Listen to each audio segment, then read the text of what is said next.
One of the initial steps of the military Psyop program is directed toward the hostland military establishment itself.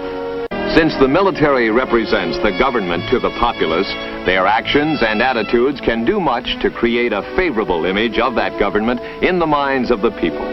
A soldier's attitude goes a long way toward implementing an effective military Psyop program.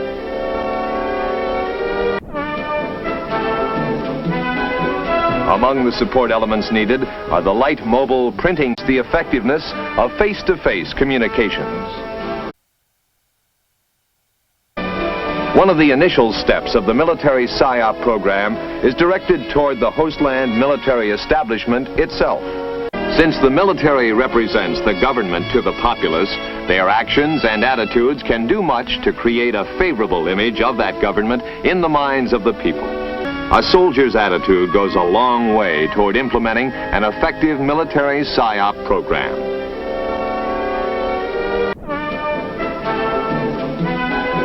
Among the support elements needed are the light mobile printing team with its printing and editorial shelters. Also needed is a radio team to support existing radio stations, particularly in the back country. An audiovisual vehicle will help to increase the effectiveness of face-to-face communications. And a loudspeaker team will support tactical operations.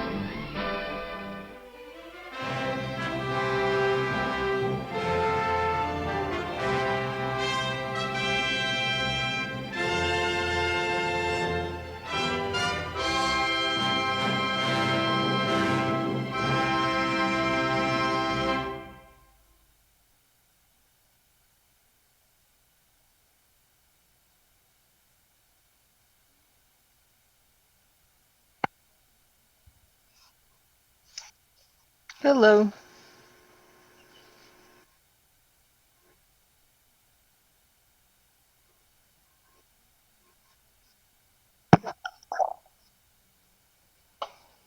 I'll give a preview too. Let's see if you can hear a preview. Let's see. No, he's being quiet. Let's see if he screams when I pick him up.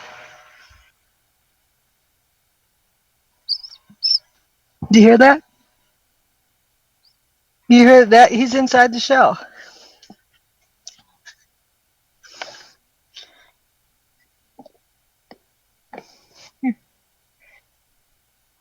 He's got a couple of chunks out of his shell. I think he's waiting for his buddy to come out too. They seem to coordinate.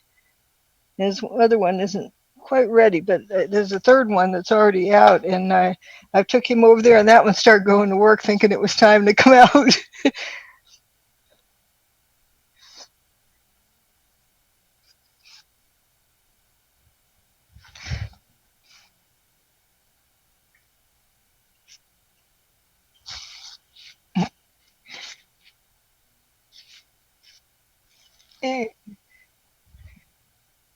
Something like that, yeah. I'll fetch him.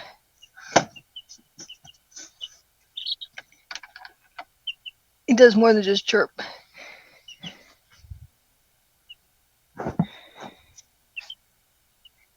Yeah, I want to let them come out their own rather than have him telling them what to do. He'll be telling them what to do later. You can hear him. Yeah, one of them has the same parents. Buster being the mom.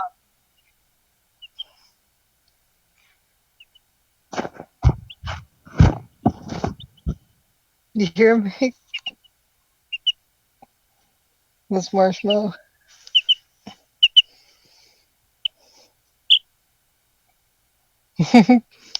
Anyway.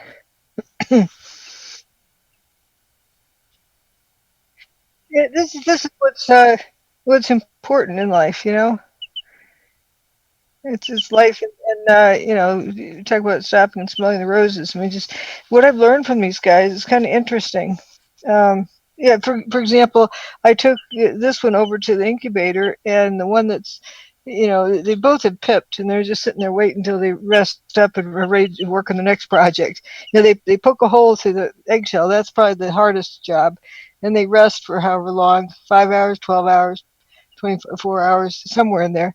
And then they wake up and go to work. And then their project, they just start sawing around unzipping the end of the egg, and they kick it off. Well, poking the hole, and I couldn't hear him bang, hitting on the shell, but this guy did, and the little one here, Marshmallow, and he looked down. Oh, what's that? What's that? And he turns his head one way or the other, and he knew somebody was working on coming out.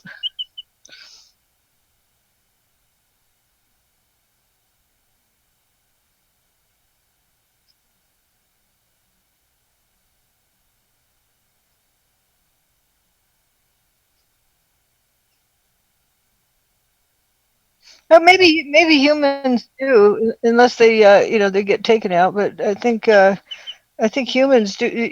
Once we're allowed to decide when they want to be born,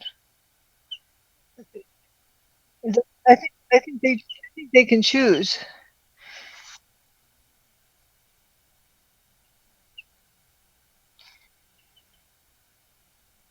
Right, but they might be triggering it too. They might trigger the start of it and say like and that also the rate of it maybe. We don't know.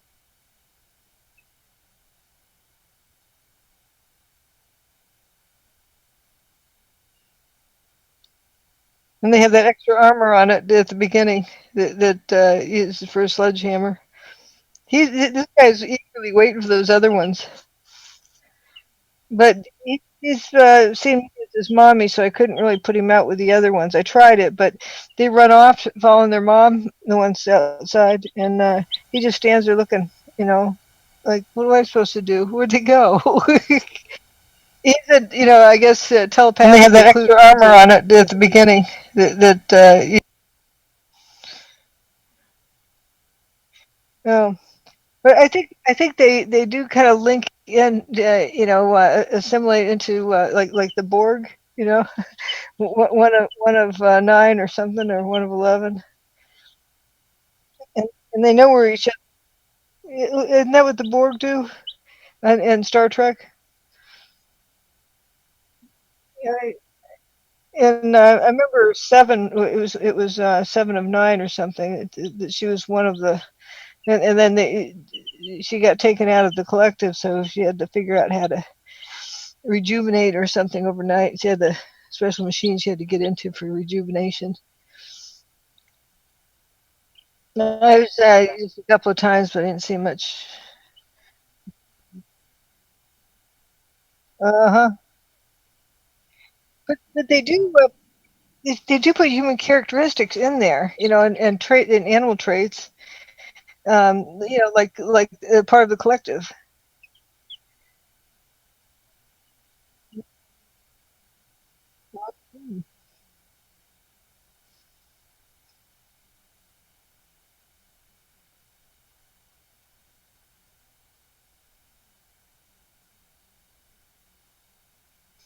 Yeah, right, exactly, and that's what it has to be for true science. You can't have the answer picked out. You have to just.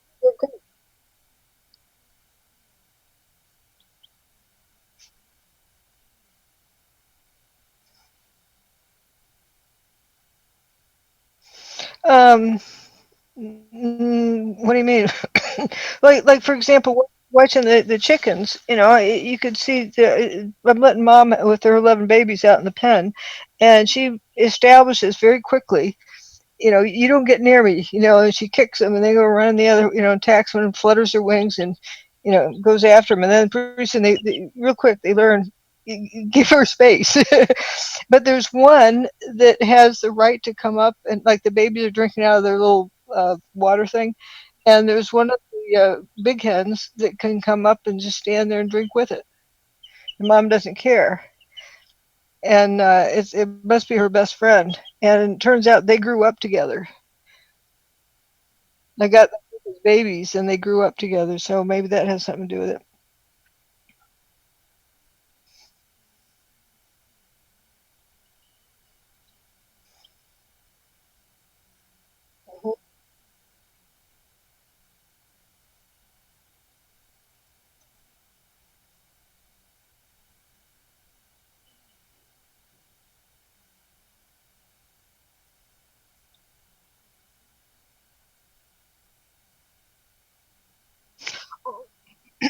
we don't want to be a perfect world.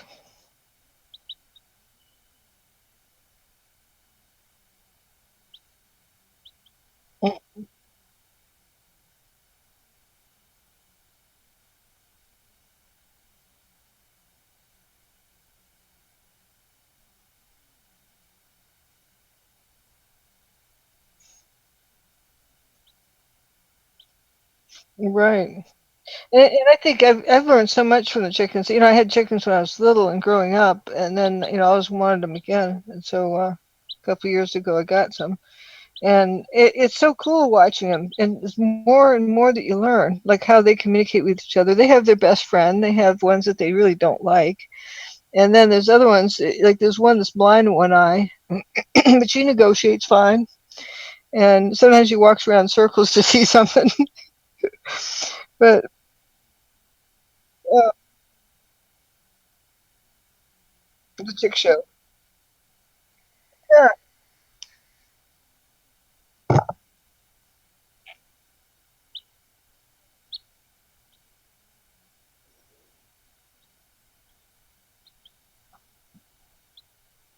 Ah, but you hear.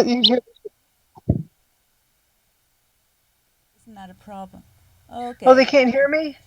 Yeah, they couldn't hear me. And I'm No. so What? sorry, you guys. I had my You just sound turned down.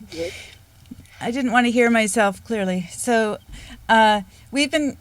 So you've been hearing Dr. Wood talk about the chicks, and today is kind of an Eastery kind of show because there's a couple that are just about to hatch, and I'm assuming that you got a chance to hear the little chick. You heard Marshmallow and the one in the shell. Maybe we can hear them again. Let's try Let me that. see this. Whoops, that's Marshmallow. He's up on my shoulder. Okay, I got him down off the shoulder. He just wants to sit next to me, next to my face. That's so cute. Still happy sounds. It's not screaming. If I put him in his house, he'd be screaming. Or left him. And if I showed him to the other ones, he'd get excited and start talking to him, and then he'd encourage him to come out, Aha. which is an interesting thing. Now, before I had, let's see, 9 I put under the hen one day. The next day, I decided to add uh, 2 more, well, 3 more. Um, and there's 2 main ones that were of interest. And I put them. No, I'm sorry. It was 2 that I added then, and so it was 10 and 2. And so they're a day less incubated all the way through. Out of the 12, they hatched in positions 4 and 5. In other words, they sped up their development so they could hatch in the middle of the crowd.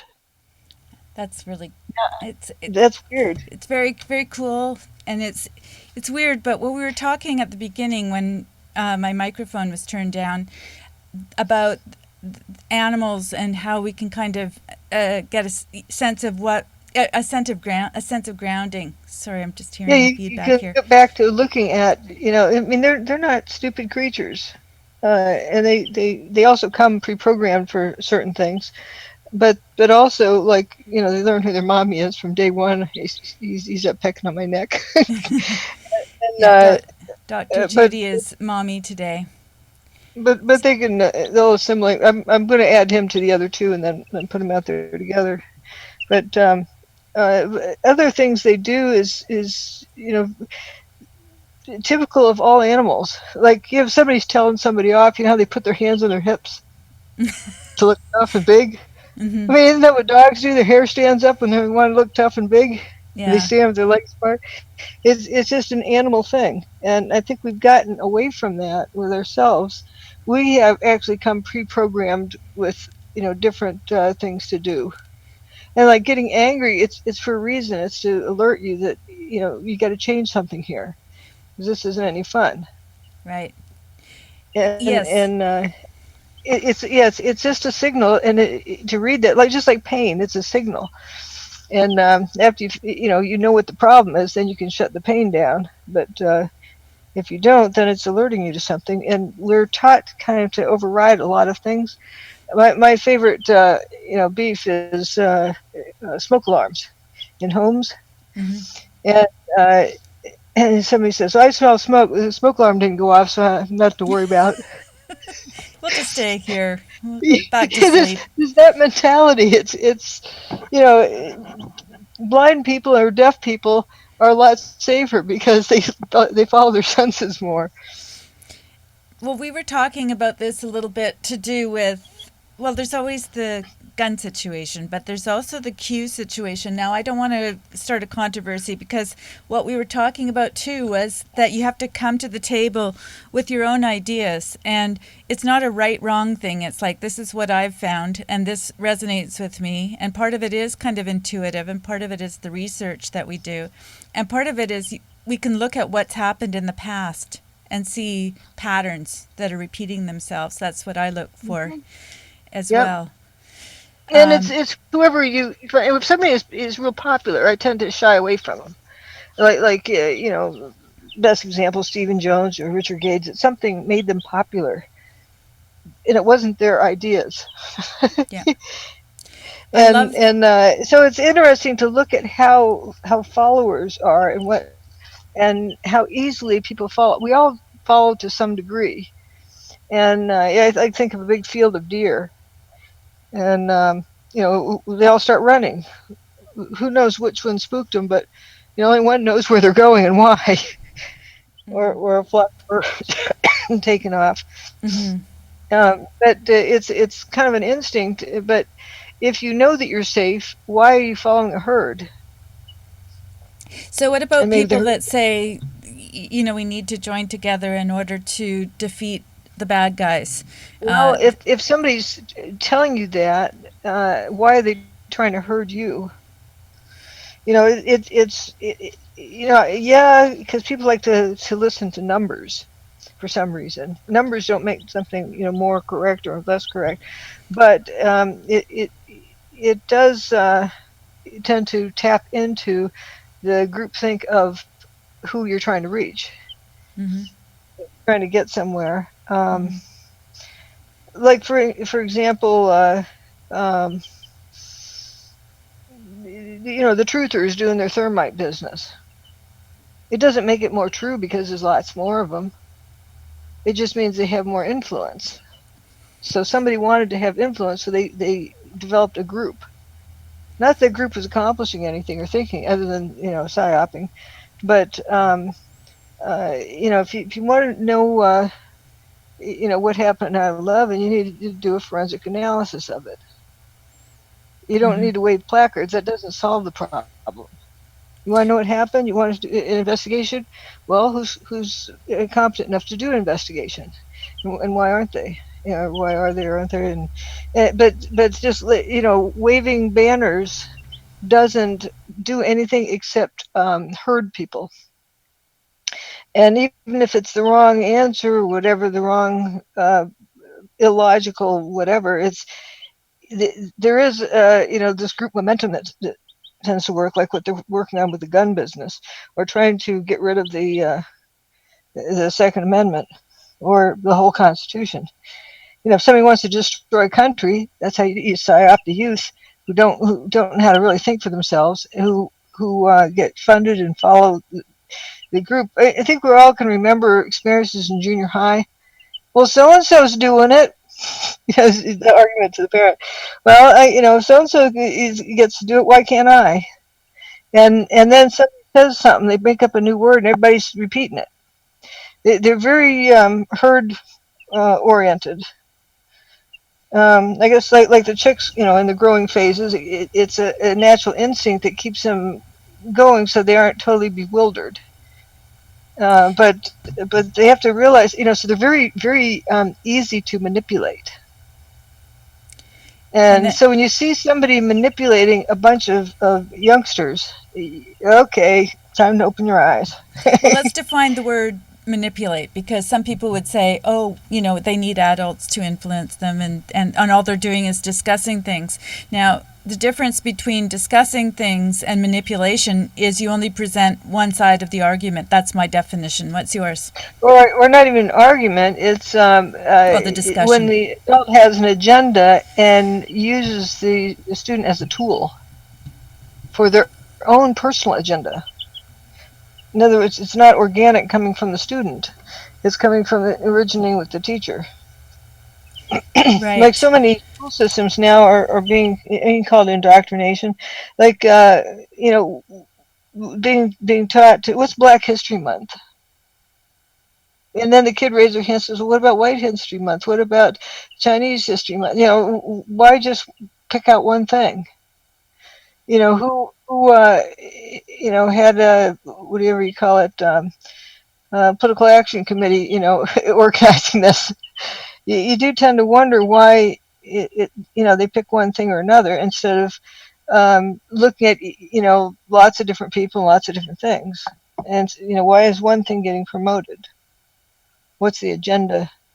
Right. This is really important information for the audience to hear and to understand, because we could be talking about 9/11 all the time, and there's lots of lessons to be learned there, but if we don't actually apply them, then it's not really worth discussing. We need to really be looking at it with the same kind of critical eye, and in this situation here, for instance, with the indoctrination in the schools, in this case with the Second Amendment. Rather than teaching the Second Amendment, this is the part that really frustrates me. Teach the Constitution. What I was thinking last night is if these students, with a microphone from, they're saying, "Oh, the Constitution is old and outdated, needs to be replaced." Okay, is it to really teach them that concept? Then you pull out your gun and you take them at gunpoint. They don't have any right. They don't have any, due process. You just take them and put them in a prison. And then no, they don't get a phone call because you have no rights.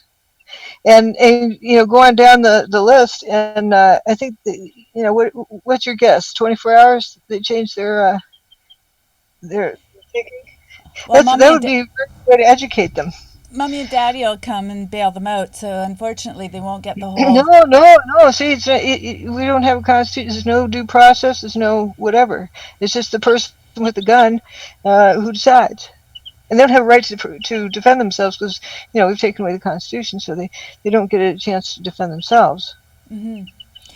So you just take them at gunpoint and put them in a prison. That is one way of doing it. I'm just wondering why. For one thing, I'm wondering if you went and talked to that same kid before they were hauled away and said, "What is the Second Amendment?" Would they be able to tell you? Nope. Do you think? Nope, and nobody's teaching them that. And I'm thinking, even if you just described this situation or had a short video showing this situation, the scenario, I wonder how much that would do to help them. It's just like when I was in third or fourth grade, when the story with the Weekly Reader, when there's a story about the big bad Russians, put propaganda on their citizens. Isn't that horrible? And I raised my hand and said, "How do we know this isn't propaganda on us?" And everybody stared at me like, "How dare you ask that?" Well, nobody had, even the teacher, jaw dropped. Nobody had an answer for that. But that's the kind of thinking that we need to keep going, is to be able to question things.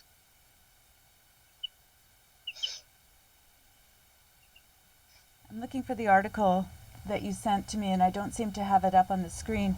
The one where the kids are told that they need to write to the. Maybe you could just talk about that. I just glanced at it. It was someplace where the teacher had them writing to Congress, telling them to get rid of the Second Amendment, or something like that, and that was their writing assignment for class. So instead of teaching what the Constitution is, the teacher is indoctrinating them into doing away with the Constitution before they even know what the Constitution is. And so I call that herding or whatever. It's they don't understand what they're doing. Well, that's very revealing. I wish I could get up on the screen. I'll try and find it. But it's a very revealing situation when you've got kids being told what to write and who to write to without actually having the foundation. I remember being asked to write a letter to somebody, I don't know, a parliament member or something about an issue that was important to us. It was sort of open-ended, and you had to learn how to do that, which was a really good skill-building activity. But just being told what to write, that's pretty scary. And what the agenda was, and how to perceive things. Yeah. Yep. And then we were talking about the guy that is heading up this. We know his name, but we're not going to mention it. He does a lot of things that are reminiscent of other regimes in the past, and not just the ones in the 30s, but we've seen this over and over where people will have these hand signals and rallying cries. So there's one that gets in front of the podium, and there's a guy in England who taught his girlfriend's dog to do that same kind of salute, and I understand he's going to prison. But this one is popular, who's in front of the microphone about the gun business. Hold the hand up the same way. And there's also a deal in, I think it was in 68 Olympics, where the guy won up in the podium. He held up his fist, Black Power. And he got, he lost his sponsorship or whatever deals after. He was really looked down on because the Olympics are not supposed to have any politics in it whatsoever. So standing up in the podium and doing that, and I agree with that, because everything shouldn't be about politics or pushing forward an agenda, because then where are we if everything is a manipulative game? Well, particularly when the agenda seems to be very focused and very concerted, and that's the thing that concerns me, because really the Second Amendment came into effect because the folks had just fled from a country where there was tyranny, and a lot of it had to do with taking guns, even in those days. That would be the first disarm the citizens. Also, you want to have the right to protect yourself, because what happens if the police aren't there? They weren't depending on a daddy state or mommy state of having the government employees taking care of you, so you don't need to take care of yourself. If you want to live out in the prairie, and whatever the iconic image is, there's going to be bad guys coming around robbing people. There's also going to be wild animals coming after your livestock and things like that. And you have the right to protect your territory. It's interesting because but thinking more about this gun thing, I was talking to somebody recently who was they were mimicking what they heard on the TV. Said, "Oh, we don't want more guns in school." Oh, so you want more deaths? So you go ahead and put outside your house a sign that says "gun-free zone," and get ready for thugs to come in. Is that what you want, or would you be happy that I don't like guns? Okay, you don't have to have a gun, but the guy next door, he might have a gun, and he sees somebody coming after you, and he'd come over and help you. Wouldn't that be good? And they started to see my point with that it isn't that you have to carry a gun. It's that the bad guy isn't sure if you have a gun. You might or might not. And what about a woman walking to her car at night? She doesn't want to get mugged and raped. If she's allowed to carry a gun in her purse, she may or may not have one. The thug doesn't know. Well, and if he doesn't know, it's a safer situation. It's an interesting discussion because folks may not know, but I'm a Canadian, and my dad was born in the States. But regardless, I live in Canada and grew up here. We don't carry guns. We're not allowed to carry guns, and so for a lot of people in the world, you still have school shootings. Yeah, no, and what I'm trying to get away from is this discussion about whether guns keep us safe or not. I'm just looking at people having the right. I think the thing about the States that's amazing is that it's a culture of freedom. That's the idea. It's a republic. Right. It's not a democracy. And people get this very confused. So I'm just trying to frame this so that we're not just having a discussion about the Second Amendment per se. Right. But the you have the right to protect yourself, yeah. And I'm thinking of like a woman who works at night or something, or she only allowed to, go certain places with an escort or something because it's a woman and she's easy target. Now, that's not freedom. So it's that if she has the right to defend herself, whether Hmm. it's a pepper spray, whatever it is, Well, the she whole could, who knows what she has in her pocketbook, and that the fact that she has the right to defend herself, however she's going to defend herself, Well, this is it. that It's keeps her about safer. rights, whereas a lot of countries are based on a democracy where it's like the majority rules and that sort of thing. But when you have a particular constitution, it's a very different framework. And I'm really interested in delineating that for people because we have listeners who live in Britain. And I think some of the folks, we've had Italian people, we've had people from around the world. Right. So the discussion is different in various countries, but the principle is the same, that you are either for freedom or you're not. And when you start taking people's freedoms away, you have to look at what's behind that, in my opinion. Is Yep. it really the Yep. guns? It's not really about the Uh, guns. yep. It's that exactly. It's about the right to defend yourself. And the right to make to make decisions for yourself about your children's education. I think there's so many parents that now have to really fight for And the right to religion and right to you know yeah, school choice or whatever. It should be about choice, not about indoctrination. Because if yeah, once you indoctrinate a whole culture, you've lost it completely. And that's because how to somebody take over too. Yeah, you end up teaching them that oh yeah, we need to throw away the Constitution, and make another one that says that this ruler gets to rule over everybody. so basically what we're seeing, at least this is what I see, is the right of being able to discuss things taken away, because if you talk about certain things you're going to get uh, somehow, whether it's YouTube, you're going to get taken off the air. You're going to lose your job if it's another situation. I mean, anybody that's spoken out knows about that, and you're very familiar with this concept. It's the right to say what you think without hurting the other person. I mean, physically hurting them. Yeah, for example, my book, it doesn't hurt anybody. It's just scientific evidence. So why does it upset people so much? Mm-hmm. You So, know, so it isn't about who did what to whom when. It isn't anything about that. It's just about physical evidence, and none of it has been shown to be false.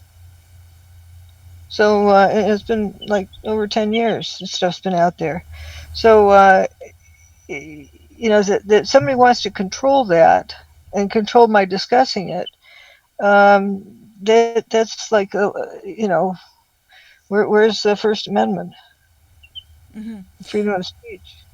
Right, and the First and Second Amendment seem to go together, but I'm thinking that this is the pattern that you're going to see when you get people collecting folks into a group. That's sort of the first way to break down the First and Second Amendment, is to get them all thinking a certain way so that they have freedom of thought supposedly, but it's your thought.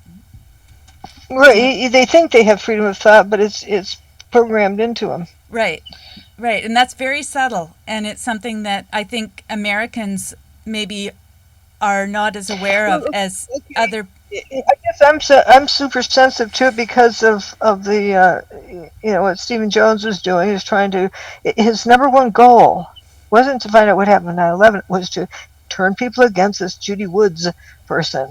That's what he referred to me as. And then he handed the baton off and then ducked out of sight and handed it to Richard Gage, but they're not doing anything except, the number one rule in their organization is do not have anything to do with it, and don't ever, whatever you do, don't ever look at the evidence that Wood is presenting. It's a real fear, and so many of them, it goes deep into them that they believe that, she talks about this, that, and the other, and people are making decisions based on what they've heard about me from certain people, and they don't understand the evidence that I'm presenting. That keeps them from looking at it. Like, oh, she has a theory about some laser beams from outer space. Not in my book, you know. But that's what they've heard through this other bit, and people then they think it's their own decisions, but they don't realize they're being controlled. I think this is really important for people. I think I've said that a few times, but this is so key because whether we're talking about Dr. Judy's work, whether we're talking about the gun laws, the Second Amendment, or whether we're talking about Q, which is something that I know Dr. Judy hasn't looked into too much, but I've been following the discussion.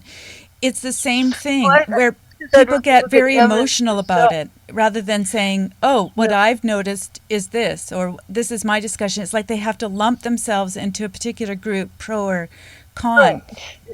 Yeah, I just don't like to look, go for anybody. It's like I want to, just show me the evidence and let me figure it out myself. And that's why I wrote the book the way I did. It's like, here's the evidence, you can figure it out for yourself, rather than this guru says this or that one. Because then you're open to manipulation. I'm going to give you a little feedback here from Mr. GeoFlow. I think I'm saying that right. It says, since 9/11, people in the U.S. appear to be trained to think that they need to push the, quote, reset button, unquote, regarding the U.S. Constitution. The U.S. is about to be destroyed from within. Yep. This is something I've said, I do remember seeing it on Coast to Coast over 10 years ago. It was, saying that... if you've heard me say this before, if you want to take over the U.S., you don't go in the front door because the military come get you. No, you poof the towers, you get a truth movement started, and to get everybody to hate their government so much they want any government but the one they have. Then you walk in the front door and they welcome you with open arms. Literally. That's what I said on Coast to Coast, and I think it's coming true. Christophe says, Christophe is always very involved, and I'm welcoming people as they come into the room. Hi, everybody. Freedom of speech is also freedom of choosing a topic. Then if one does choose a topic, that person has to live with the other person's knee-jerk reaction to that choice. That's an interesting perspective.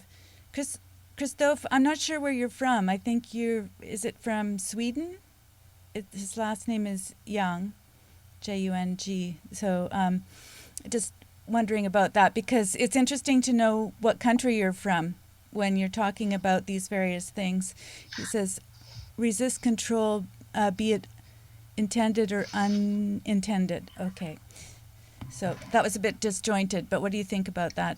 Do I'm not sure what they're trying to say, and I wish they would identify it more. Let me just say in a little bit simpler way, freedom of speech is also freedom of choosing a topic. Well, I think if it's freedom of speech means it's like nobody has a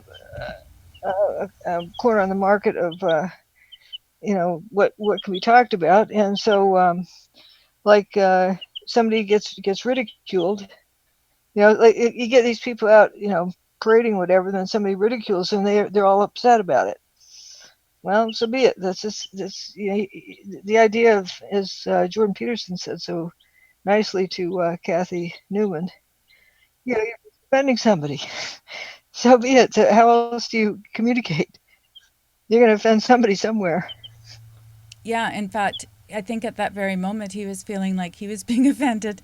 But Christophe is from Germany and Mr. GeoFlow is from Switzerland. So we have quite an eclectic group here.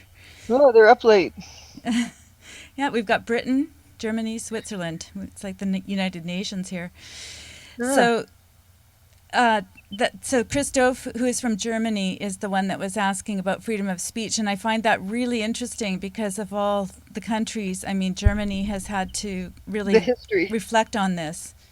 And I'm quite interested in how people from outside of the U.S. deem the question of the Second Amendment. So, Christophe, I'm also interested in what you were taught in school and how Germany is, because I think that the free speech is being shut down there as well. It's and in I think Switzerland. everywhere. In They make it all kind of uniform. And it seems that the first thing that happens is the guns are taken away. To me, that seems like Wow. one of the first really tangible things. They increase the military and they decrease your ability to defend yourself.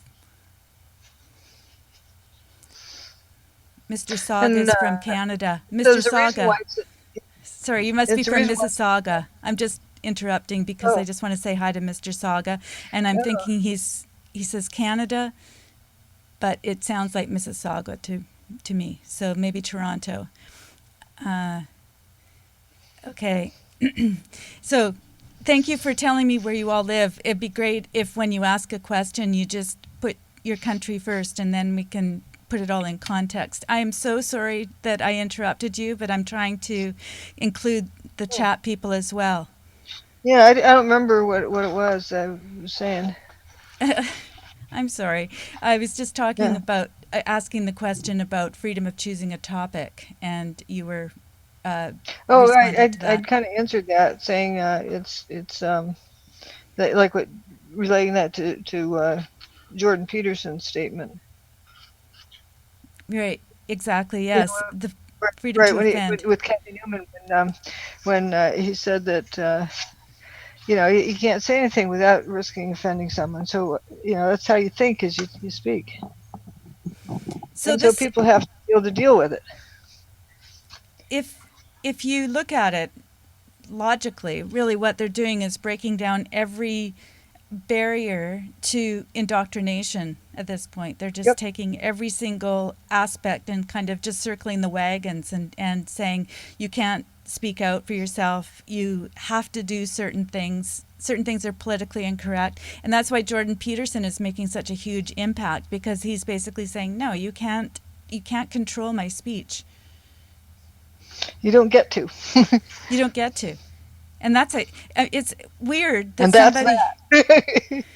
Yeah, somebody says that, and it's very strange that they would be so condemned. Honestly, if you mention his name, you get all of these social justice warriors just going, "Oh, I hate him." They can't tell you why. Why? I don't know. We're supposed to hate him. It's just like the truthers and the name Judy Wood. It's the same kind of thing. I recognize it well. By the way, there's somebody from Columbia, South Carolina, who says, "Tell Judy that we love her." So I'm letting you know Oh, thanks. that. So I'm trying to keep it back and forth. I want to involve you guys in the audience as much as possible, which is why we do this live stream. I apologize. I had the wrong date on the live stream to begin with, and which is why people thought it was a reboot, but I changed that. So we're live. It is March 31st. It's just before Easter, and people are talking about your chicks. And Yeah, just checked, and they're still sitting there. I think the one is taking its time. But if I talk to this one more, it would probably hurry up. So Christophe It's got says, a sorry. shell off. The No, shell's go ahead. coming off. No, During one is released. During the show, we're expecting to have a new baby chick born as part of the unexpected Easter event. Christophe says there's a lot of freedom of speech here in Germany. Just many individuals go call evidence, opinion, etc. So they tell themselves they don't have to take it seriously. I think that the Germans are much more interested in a critical thought, I would say. I don't know. I think it's getting more uniform all over the world. How it's easy to manipulate a group, and I think I've seen it so much strongly, on the internet, is calling something an opinion or a theory. What is the sum of 2 + 2? 10. Okay. I went to school in Canada. What can I say? And if somebody said 4, well, that's just your opinion. That's just a theory. That's just a theory, and everybody has their own truth. And so, what's wrong with that? What's the ramifications of that? Mm-hmm. What do you think? Well, I'm going to say that you'd have a lot of disorder because there's certain things that really depend on knowing what 2 + 2 equals. Well, for example, this thing costs $2 and that thing costs $2. You're at the checkout line. Oh, I think it only costs $2 Yeah, altogether. that's your opinion. That's just your opinion, or that's just the theory, and that seems to be happening. If somebody doesn't like, the answer, they don't like. They don't want to pay $4, so they start arguing about their opinion or their theory, and that's dishonest. But it's become socially okay, I think. Yeah.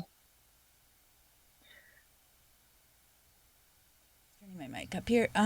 We've got ask Judy what the names of her chickens are and how you name them. That would take a long time, but if you want to Well, tell some tell have people. names, some don't, and like Bandit. Bandit is blind in one eye, so I think you can see why it has that name. And then there's Conehead. She's got when she hatched, she had a conehead, like on Saturday Night Live. Uh-huh. And I'm gonna post a picture of her sometime. She's got an afro on top of her conehead. It's this big, huge afro. I need to take a picture of her with a afro pick in it.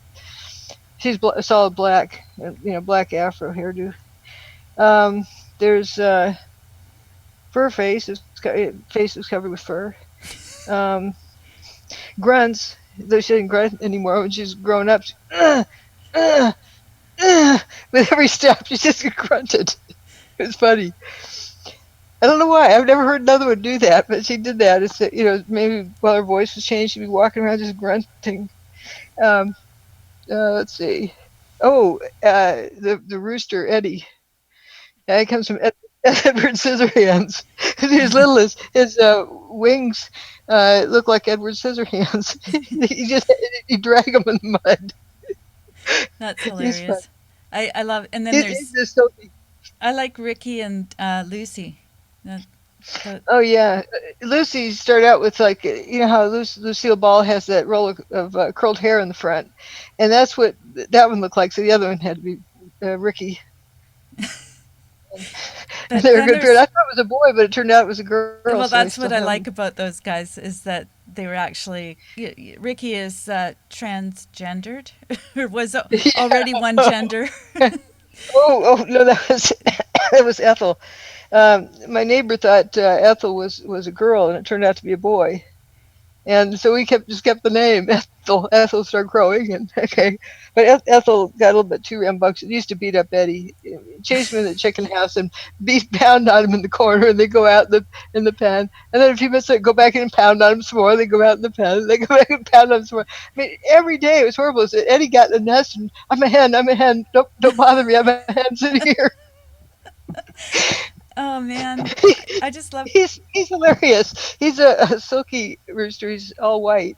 This big fluff ball, and they're bantams. So he tries to stay real tall, like little man syndrome.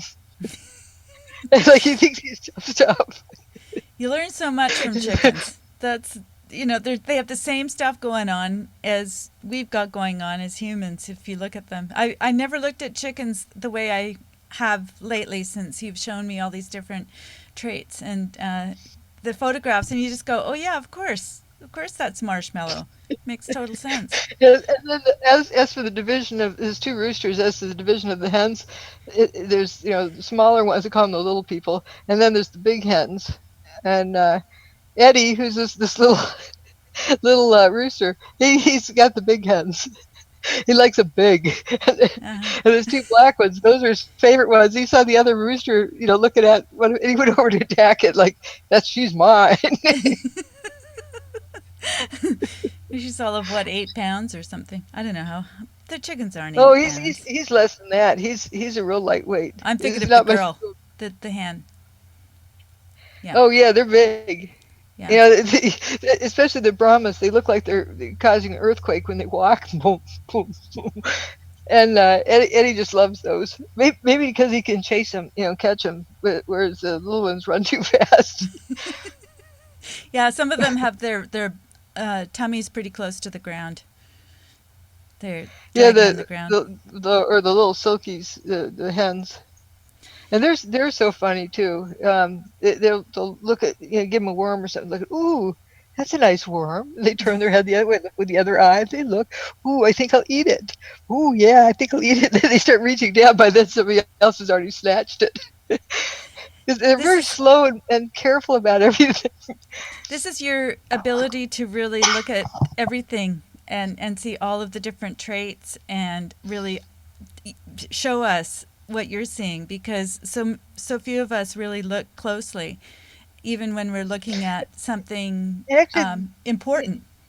yeah, actually, that's what my I mean, neighbor was saying. She had chickens growing up, and they had, lots of them. She'd never saw one lay an egg before, never saw one hatch before. We even just day before yesterday, I guess she was at the chicken house, and I said, "Oh, she's about to lay her egg." And the hen, it's a fake egg in the nest, and she rolls that out of the way so that hers won't crash land on it. She rolls out of the way, and she stands up, and then kind of rotates down a little bit, and pop, out it comes. huh? And Yeah. it just happened to be, perfect viewing angle. But seeing stuff like that and just knowing, like, what's going on in their minds, what they're thinking about, and like, or like the silkies, because they're a little bit slow getting to stuff. Like, I might take one or two out and when I'm digging in the garden, and let them get the worms, because otherwise the bigger ones, will beat them to it. And let them have a chance. Actually, I go in their pen with a shovel because I'm going to turn over some dirt, and it's real tough getting that shovel in the ground because they're all on top of me. That is. Well, and a little known fact too is that you go in and remodel the coop and use some very innovative techniques. As an engineer, you go in there and Well, just you move things create around. things. One of the most fun things, like when the babies got big enough to go outside, these ones that are a week old, I have a thermos out there with some water things on it, and the babies know how to walk up and get at it. Hmm. Yep, you've got also it's very organized, and you've got the system going quite well there with the Okay, tubs and this that sort of guy's thing. got a little more. Let's see if we can hear him. Let's see if they'll make a quick, quick, quick kind of sound. You hear it?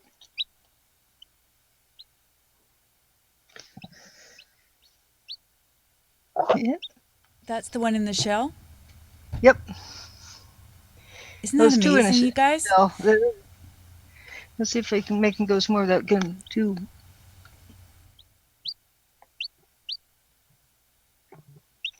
You hear it? And it's a happy sound. And if they knock off a big piece of shell, they go quick, quick, quick, quick, quick, quick. They get proud of themselves, which I thought was interesting. They're working at it.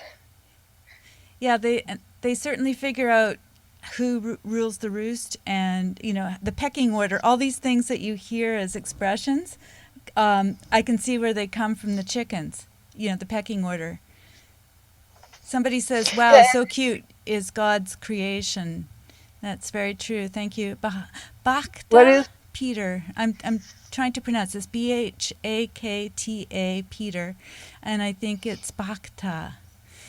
I'm going to say that with my best And the inflection. cute thing is another interesting fact of life, that it's a sign that you want to take care of it. Like I had this cat that I went to a park with a pond, and the little 2.5-year-old, he's on a leash. The little 2.5-year-old comes up to him and starts, petting him backwards, poking at his eyes, grabbing his tail, and he's just sitting there soaking it in. And I could tell he knew that was the best that this kid could do. And I was thinking, we have the same respect for their young.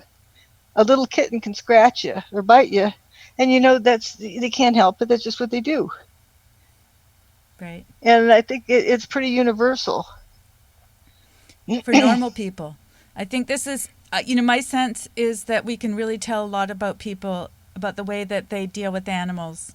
I think you talk about cats in particular, but I say people who disregard animals, I think, are missing something in their makeup, or people that abuse them in any way, like if they throw them or do things that are inappropriate, that might hurt them.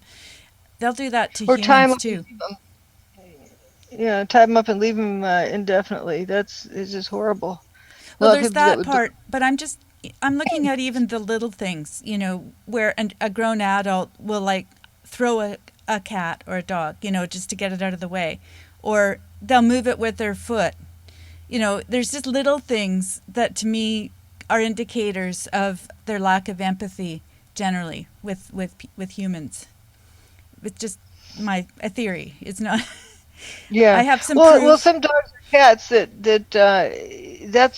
the sign that they're in somebody's way. And until they get that sign, like when I start to walk down the hall, I have a cat that wants to stand right in front of me. How do you get around it? Okay, you get around, and then it gets in front of you again. And you have to figure out a way to let them know that no, that's not okay. Yeah, and I And think it's like tap with your foot up kids. and down and say like, "Come on, we gotta." You can't do that. Like especially if you're in a hurry to get down the hallway, they know that. And there's a guy I know who ended up with a broken leg, and I asked him what happened. He says my cat took me out. Oh, And my I don't cat know how does that that works. too.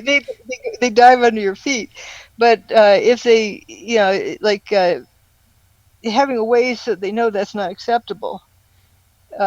Like I have lately sometimes threatened to step on mine's foot. Hmm. Not actually stepping on it, but pushing my foot down like I'm going to do it. I'm going to do Well, it. You're going to move. you're teaching just like with kids. There's times when you Yeah, have to teach them because they're going to get hurt. I'm thinking right, if you do it in anger, it's different than doing it to teach the other person. And I'm talking about right. kids, animals, whatever it is. I've had to flick my kitty's nose when he bites me and that sort of thing. It'd be, I don't know, everybody has their own ways of doing it, but it's where you just fling that cat and they have no idea what you're talking about. I want to bring the cat back and say, when you're nice and you're not biting me, then we can have a nice relationship. But Mm. if you're biting me, then you're not really welcome to sit on my knee Yeah, because that yeah. Like hurts. they love to be in my bed, and if they do something that I don't like, okay, you get to go. That's You have to right. leave. Yeah, that logical consequences.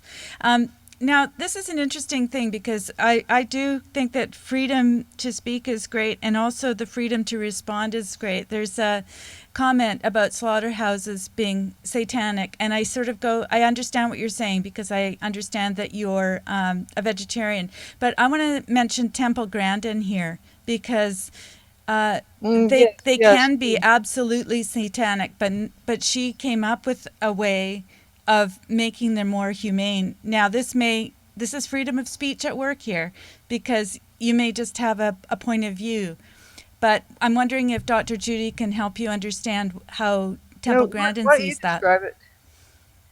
You want to describe it? You want me to? Okay. Uh, Temple Grandin, for anybody that doesn't know, is somebody who was diagnosed as being autistic, and she was sent to a special school, which was an amazing school. It was hands-on learning, and she had a wonderful professor there or teacher there who encouraged her in some of the things that she was really good at.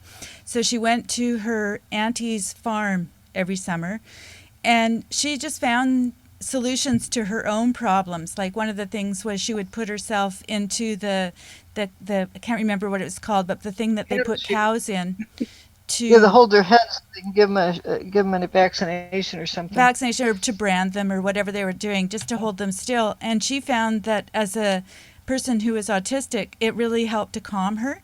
So she was putting herself the squeeze machine. That's what Yeah, it it was like was. getting a big hug. Yeah, and I Yeah, just she love she made one for herself. it. It made like she didn't want people to hug her, but when this machine squeezed in on her, it helped to calm her. So she started to think like a cow. She just saw the slaughterhouses No, no, because she can see the way that animals see, and like looking at how the cattle were going up to where they're going to get vaccinated. They get all upset and they're mooing and they're elbowing each other and they're all upset. And then she starts thinking like, okay, what did they see? And then she looks at how they're seeing it. Well, here's what the problem is. there's some sunlight going through the fence, and then they stop because they don't know what that is. And so she gets it solid on the side, so you don't get sunlight streaming through the fence of just some boards.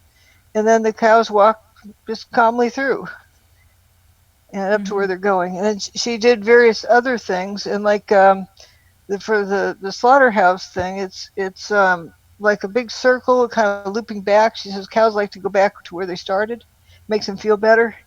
And so this loop-de-loop thing that they follow along, and there's no mooing or anything, and they walk up to the end of the line there, and they're gone before they even know it.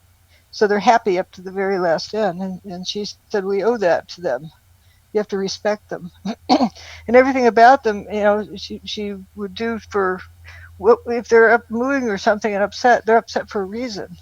Let's figure out what the reason is. Make them happier. Mm-hmm. And like a dip for like a flea dip thing, from the walkthrough, or tick or whatever it was. She got them to just walk gently down into this bath, and then they paddle along through the other side, and they walk out happy. You don't have to poke at them and prod them. They just want to. The way she designed it.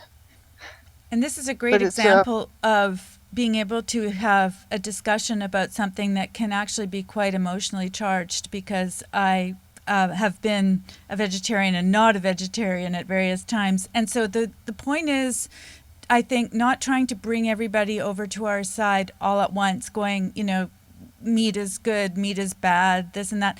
But I think these discussions around humane treatment are the first step toward beginning to understand. I hate it that people have these chicken houses with zillions of chickens in there. And they should encourage people to have chickens in their backyard instead, and treat them well. But chickens that are happy, they make nice pets too. But you don't have just one. You have to have several, because they have friends, and they like to have friends. Like if you have just one, I'm surprised this one I have sitting in here, waiting for the other ones to hatch. He's being so patient, but they get much older, and they would be messed up. Or usually go yeah, just yelping. I'm surprised this one didn't. But I think he's patiently waiting for his buddies to hatch. They know. They were under the same hen for a while. Then that hen started wandering off, and one of the eggs died. And I didn't want that to happen to the rest, so I brought him in and put him in the incubator. And actually, that hen is now just out. She doesn't care about raising babies anymore. She's out running around. That was Conehead, actually. Mr. Saga says something that's really quite cute and funny. He says, "We were mooing because we were confused." Dr. Wood's book is the most important book of the new century. It clarifies and proves what many of us were witnessing. Nice segue there, Mr. Saga. Okay, we're 9 degrees sod around it. That's pretty cool. Sorry? 90 degrees? I just checked. I love that analogy. Yeah. Yeah, I think that's exactly it. There are various ways that we can learn things, and we can either be herded, or else we can actually make the choice. And the choice in the case of chickens is not always great, but... Oh, did you hear that big crack? Sorry. The big piece popped out. I was blathering on there. Here. Listen. You'll hear a chunk come out.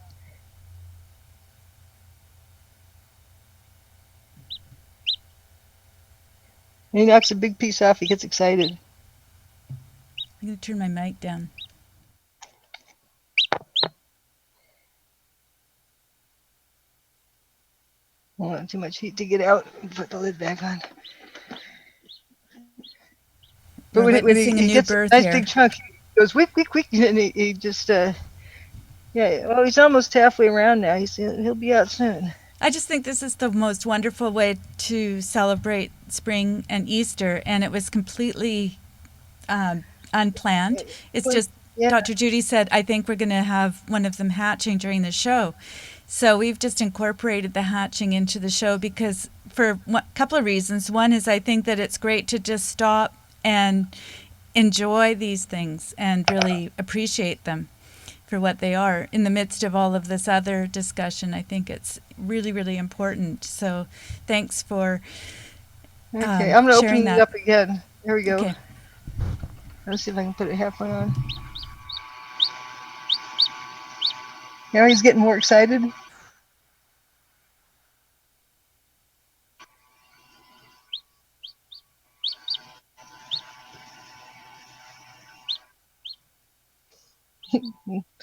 The other one is bobbling back and forth, but it hasn't started taking its shell apart yet.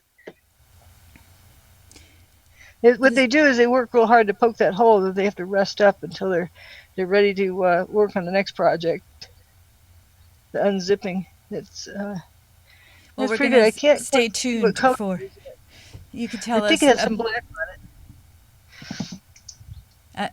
Like the phoenix rising from the dustified ashes. Gosh, people are full of great metaphors out there. Thank you. And yes, believe your eyes. Happy Easter to everybody. And it's nice to see that you guys are talking to each other while we're indulging ourselves with chicks being hatched. And hopefully you can hear it as well. So, peep, peep, they say. And there's a lot of little chicken emoticons out there, too. So. Oh, cool. Cute timing for Easter, it says. Now, yeah, so this is interesting, too, because we're able to have a really nice conversation about all of these topics, you know, regardless of people's particular perspective on so many things. I mean, so many things that we've raised could have us all at each other's throats, like on some of the YouTube channels where everybody seems to be fighting about things. And I think what we're learning here is I think that's what discuss. it's been fostered is to let's dig your heels in here, dig your heels in there, rah rah, like a football game. Let's go at each other. But that doesn't solve anything. You don't learn anything either. And when you're talking about evidence, it's much more cerebral because you're able to sort of bring something to the table and discuss it for what it is, rather than spend so much time back and forth about things you're just speculating about. I think that's or figuring out how to play gotcha. That's another thing. I recently happened upon some website where, in the comments, it was all this game of how can we appear to debunk Wood. And finally, they got desperate and resorted to I forgot what exactly it was. Oh, she needs a theory. She doesn't have a theory, and so it's not scientific unless she has a theory. And but then she needs to be able to state a theory, or else she's got nothing except religion, belief. But wait a minute. If somebody has shoes on or doesn't, or is barefoot, you look and you see. You don't need a theory to determine that. You look and you see. You got evidence that shows that. So what is this world coming to? I know that Stephen Jones was teaching people the scientific method is to first make a guess and then go cherry picking evidence to support your theory or your speculation. But that's not science. Oh, and you need experiments. Experiments for what? To make an observation? But that's what evidence is. It's the data of an experiment you didn't plan. You happened upon the experiment after it was run, so to speak. That's empirical evidence. And what's the difference between that and a scientific experiment? Okay, so you do a scientific experiment, you reproduce everything.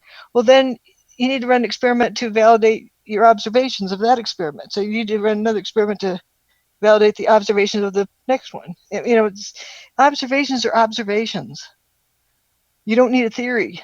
Like, the big bogus thing that the Greg Jenkins group was promoting, or when they put Greg Jenkins up to it, and it's amazing how many people fell for it. When he said, "Oh, you haven't done any calculations?" Well, to do calculations requires assumptions. Assumptions are not observations. Assumptions are not primary evidence. If you say, okay, to make calculation, you're making grand assumptions about something, and so you're imagining a problem and you're solving an imaginary problem, not the real problem. In order to observe, why do you need calculations? It's like a tornado went through here, and tore up everything. Oh, did you make calculations, energy calculations, to see if it's possible for a tornado to have gone through here? No, you see a tornado went through here. This is really fundamental. It was a really good learning point for me. And I think it really was about tornadoes. You see what you see, you make observations about what you see. But first of all, you have to see it. It's not about discussing it with other people all the time and having opinions going back and forth. Imagine if you just walked away from that and said, I'm going to look into that a little bit more. You brought up some interesting stuff that I haven't really looked at. And then come back and be able to have a discussion. Hopefully the other person can handle your interaction as well. Because what we do is we come from a point of view and then we argue people into our way of thinking rather than being open. Oops. I'm just saying, oh, looky here. Like a lot of the early days when I was looking at 9/11 evidence on the phone with Morgan Reynolds, that was great fun. And Morgan would call up, okay, what do you got here? Oh, looky here. Looky what I found today. Oh, look at this over here. And look at that over there. Ooh, what's over there? And then we just talk about it. There was no conclusion about, theories or anything else. It was just like, oh, looky here. Isn't this interesting? Yes. There's some mighty weird things there. And that's what should be going on, rather than so many people make it about a one-liner thing like it was thermite. What was it? It was an energy weapon. What is it? It's all about what happened. And once you understand what happened, no, it's about who did it. And she didn't care about who did it. I care more. I've done more than anybody out there about the who part of it. A lot of people don't realize that. If people supported my court case, we would have had under oath people who know who did it, people who know whose technology it is. Because the people who were the defense of my case know they're the manufacturers and developers of energy weapons, so they would recognize the weapon. And then they also had a government grant, and I think they still do, or funding to determine to know everything about any weapon of mass destruction that exists or is being developed anywhere. So they not only know what technology it is, but whose technology it is. And wouldn't you want to see them under oath? See, this isn't about speculation. This is about actual, paper trail right to the person. But you can't do that by just saying, "Oh, that person looks guilty over there." Well, that's Oh, we got to go after this person or that person. Like, that's let's why go you're after so Jane scary to Stanley. people, because you actually have the evidence and you've put it all together in a book. And so all of these other people that are allowed to have their voice are the ones that are the collection agencies, from what, the understanding that I have of how things work. We gather around other people so that we're distracted from people like you that are, as far as I'm concerned, I totally agree that Where Do the Towers Go is the most important book of any century, but let's just say for this, since the event happened, it's the most important book, and yet how many people have actually read it? I mean, really read it. And I have a hard time absorbing things, and I've gone back and had to read it again. Oh, So it's reading it several times is the key. And I'm open the thing again. He's about 270 degrees around now. Here we okay. go. See if you can hear a crunch of the shell.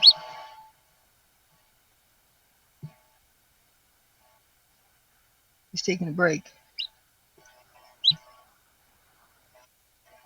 He's starting to get it open. Easter chickie. You can tell he gets excited and happy.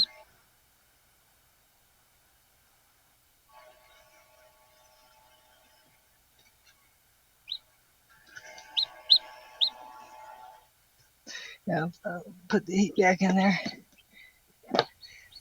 exciting, folks. Where are you going to be able to find this kind of excitement on a Yeah, I don't Saturday? have a video right now, but that's it's still you can hear it. You know, no, it's not a recording, but I like we when it gets excited when it's going somewhere.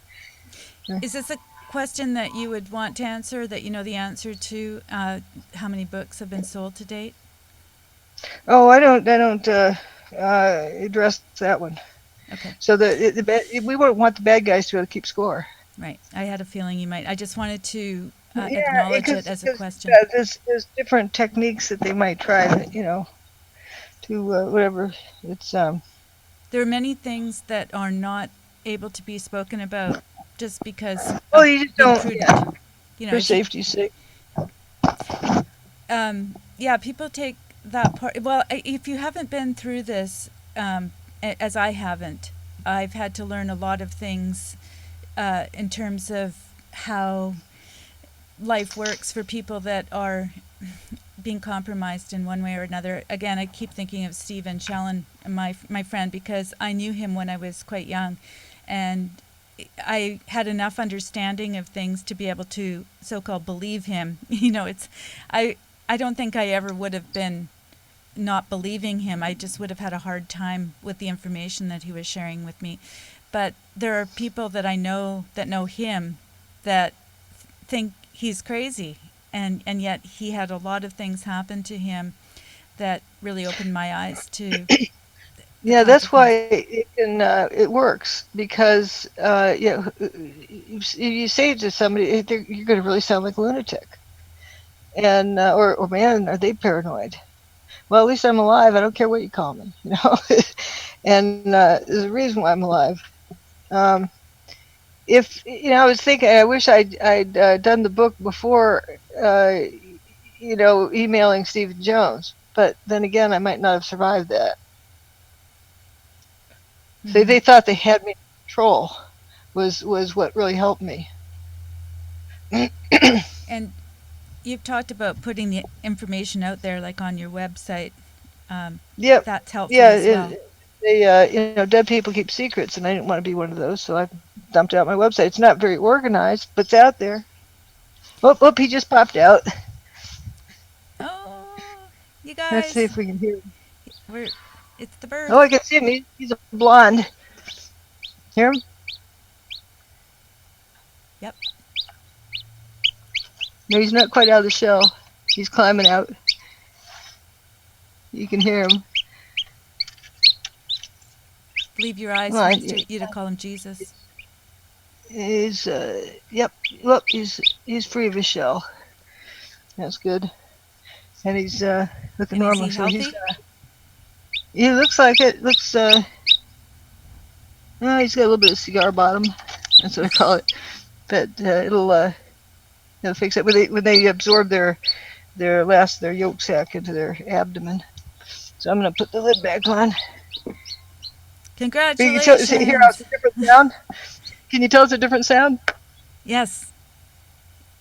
Yes. Yeah, So I'm gonna put him in the other one. Let's see. I hope that one's the right temperature. you got people welcoming your new birdie. Ah, maybe I'll let them name him. Hallelujah. Somebody's Let's said see. hallelujah, so maybe you can call him that. He's resting. You know, this they do for the first 24 hours or so. They do a face plant. So I'm gonna stick him in the other thing so he doesn't mess with that one also. So he'll have a paper towel under him. Somebody says, praise Oh, the now Lord, the God of Mama. chickens and everything Here, else now he's too. looking for Mama. Yes, I'm with you. Praise the Lord for chickens and all of God's creatures. It's an amazing thing to watch the birth of anything, and to be able to see a chicken growing in a shell and give itself birth. You know, to peck its way out is pretty phenomenal, and it's great to be able to share that. All right, These, let's see. I'm gonna. I mean, who else can say that they not only You should have had it. listen to a bird being born, but they listen to it being born via Dr. Judy. Live, Yeah, on air. You never know what you're going to get here, folks. He's really wailing, but he needs to stay in there until he dries off. Oh, he's upside down on his back. Whoa. He flipped over. Now he looks like he's curled up like he's in his eggshell. Man, he's big. I thought he was. I was worried about him for a while because he's only filled up half the eggshell, and he's snoozing now. So for anybody that's Yeah, raising you know who this chickens, one is? This one's special. This is Big Mama's grandchild. okay, should we put it out there for names? Yeah, Little Mama. I said it, Big Mama's. But she's not with us no longer. She had an eggshell problem, I think, in her broke inside of her last spring. She died in February, but she had one baby, and that baby's now had a baby. So your grandma. Grunts is Big Mama's baby, and so Grunts is this one's mama. Grunts Jr. So it looks like a blonde. That's pretty cool. We are all pecking our way out of the darkness. Thank you for that very philosophical response to the light. And you've got someone blessing him, and boy, he's a special little guy. Or he or she. Special. Yeah, I call him he until they change, until they make it apparent what they are. Because he's generic. Well, we've got somebody who wants you to call him Monty. I'm not exactly sure, but why? Sorry, but Monty's been put forward as an idea. So. Okay. Mm-hmm. Well. Got pink feet. Pink feet. Will they stay pink? Yeah, probably. If they're black, they start out black. Well, if I had pictures, I'd put them on the screen. But maybe we'll do that next week. We'll have pictures of all the chicks. And yeah, I could take a picture of him. Let's see. Well, so I could upload. Hopefully, I can get it up onto the screen here, and we can show people, because that would be fun. If we had a live chick cam, that would be really great. Golden Nugget. There's another one, or Nugget. That's a good one too. We've got ideas coming in. Maybe I can manage to get it uploaded. Let's see if I can do that. This is another first, you guys, because I'm gonna have to get the picture. I'm real slow with the pictures. Good. Let's see. All right, let's see if I can get.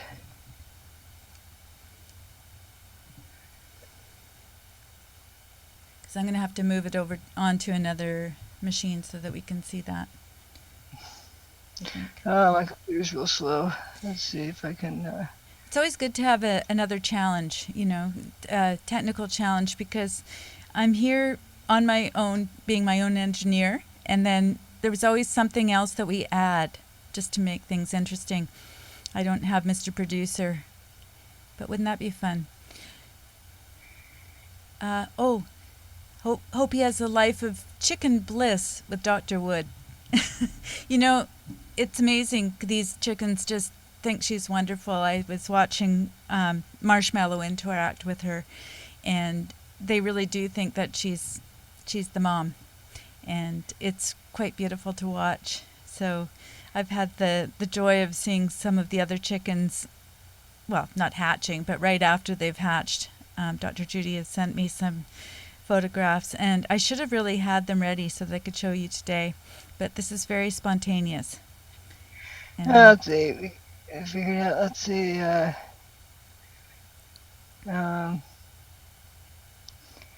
hear Wally out there. One of the things that I notice about Dr. Wood as well is that she doesn't use a lot of pronouns. So it's a really good way to get around, and it's not something that I think is conscious in a way, but she calls her chickens by their names, and there's none of this kind of him, her kind of stuff. And I noticed it quite early on, and maybe we should just do that. We should just try and learn people's names and call them by their name. It seems like a lot What do you easier call it? process. Hmm? Yeah, before we, yeah, I hear is Nuggets, that's the name, is it crying? Nugget. Yeah, because they start looking for mom. This is the bad stage. The other one, at this stage, I took it out and put it under Conehead. Then Conehead, a few minutes later, was jumping up and down on it, just trying to get out of the box. Yeah, that conehead. What a conehead. Conid. I think that's Uh, what they called the Conid family. She's trying to take a picture and get it to me, and I'm going to try and post it for you guys, and we can all enjoy the birth of chickens. One of the things that I've had to really avoid doing just while I'm filming, while you're taking pictures there, is to use anything that's on YouTube or anything in the public domain, because they're really trying to take this channel down, as they are with a lot of channels, and they'll find any old reason for it. So you've got some channels, as we've talked about before, where they can actually play whole songs, or, you know, they can play snippets from other people's videos and there's no problem.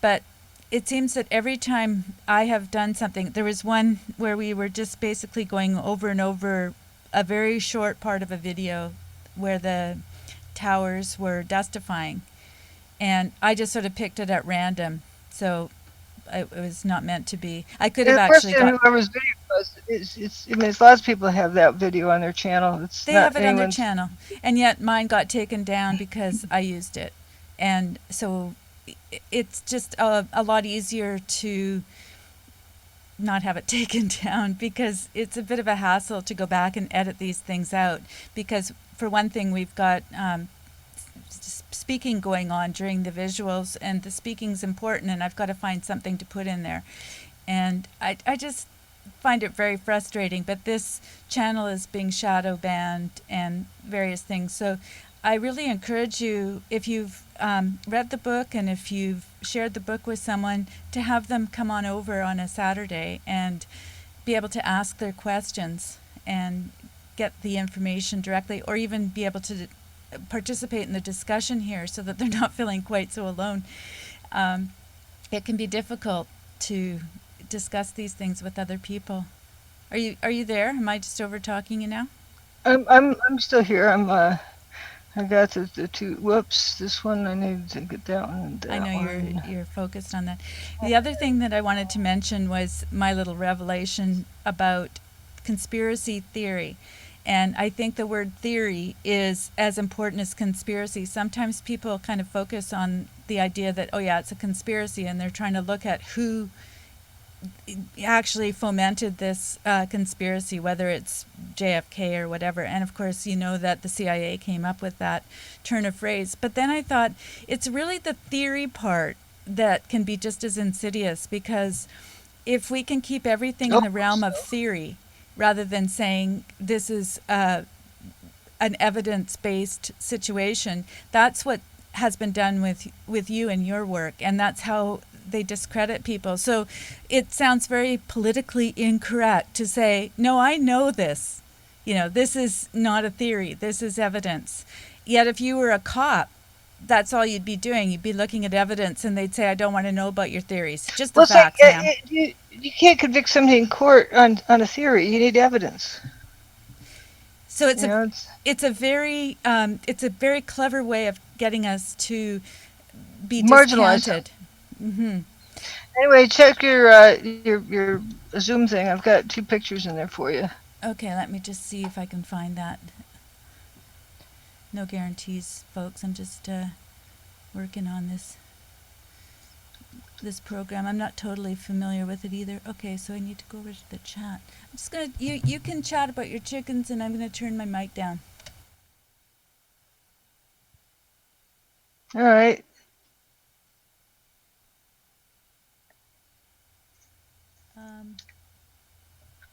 I said I turned my mic down, but I was oh, there. Okay.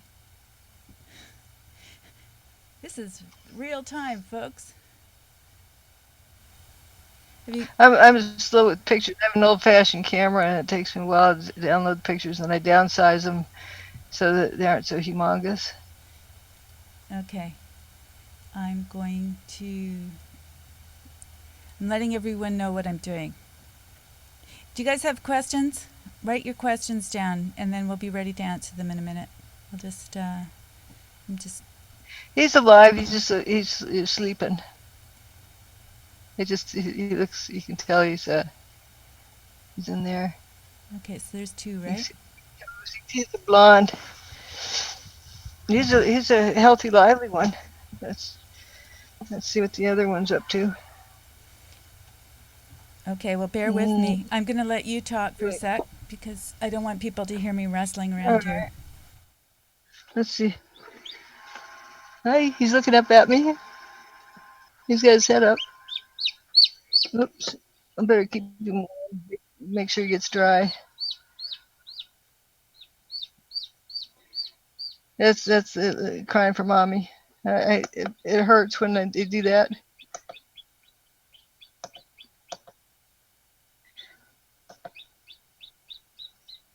Uh, he's wailing in there. He's give him a teddy bear. I don't want to put in the other thing yet because it's not as hot, and I don't know if the other guy will step on him or not. I'll give him one of the teddy bears though. So we've got this little squeaky thing. They really like it. They give them somebody to cuddle up to.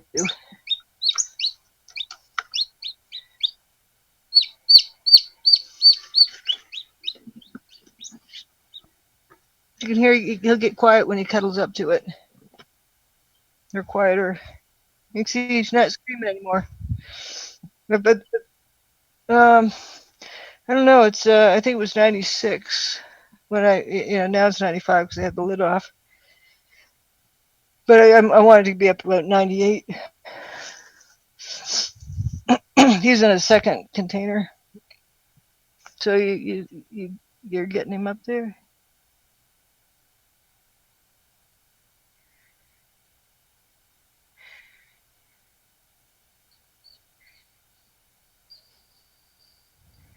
Hi, guys. Just moving it to the other computer.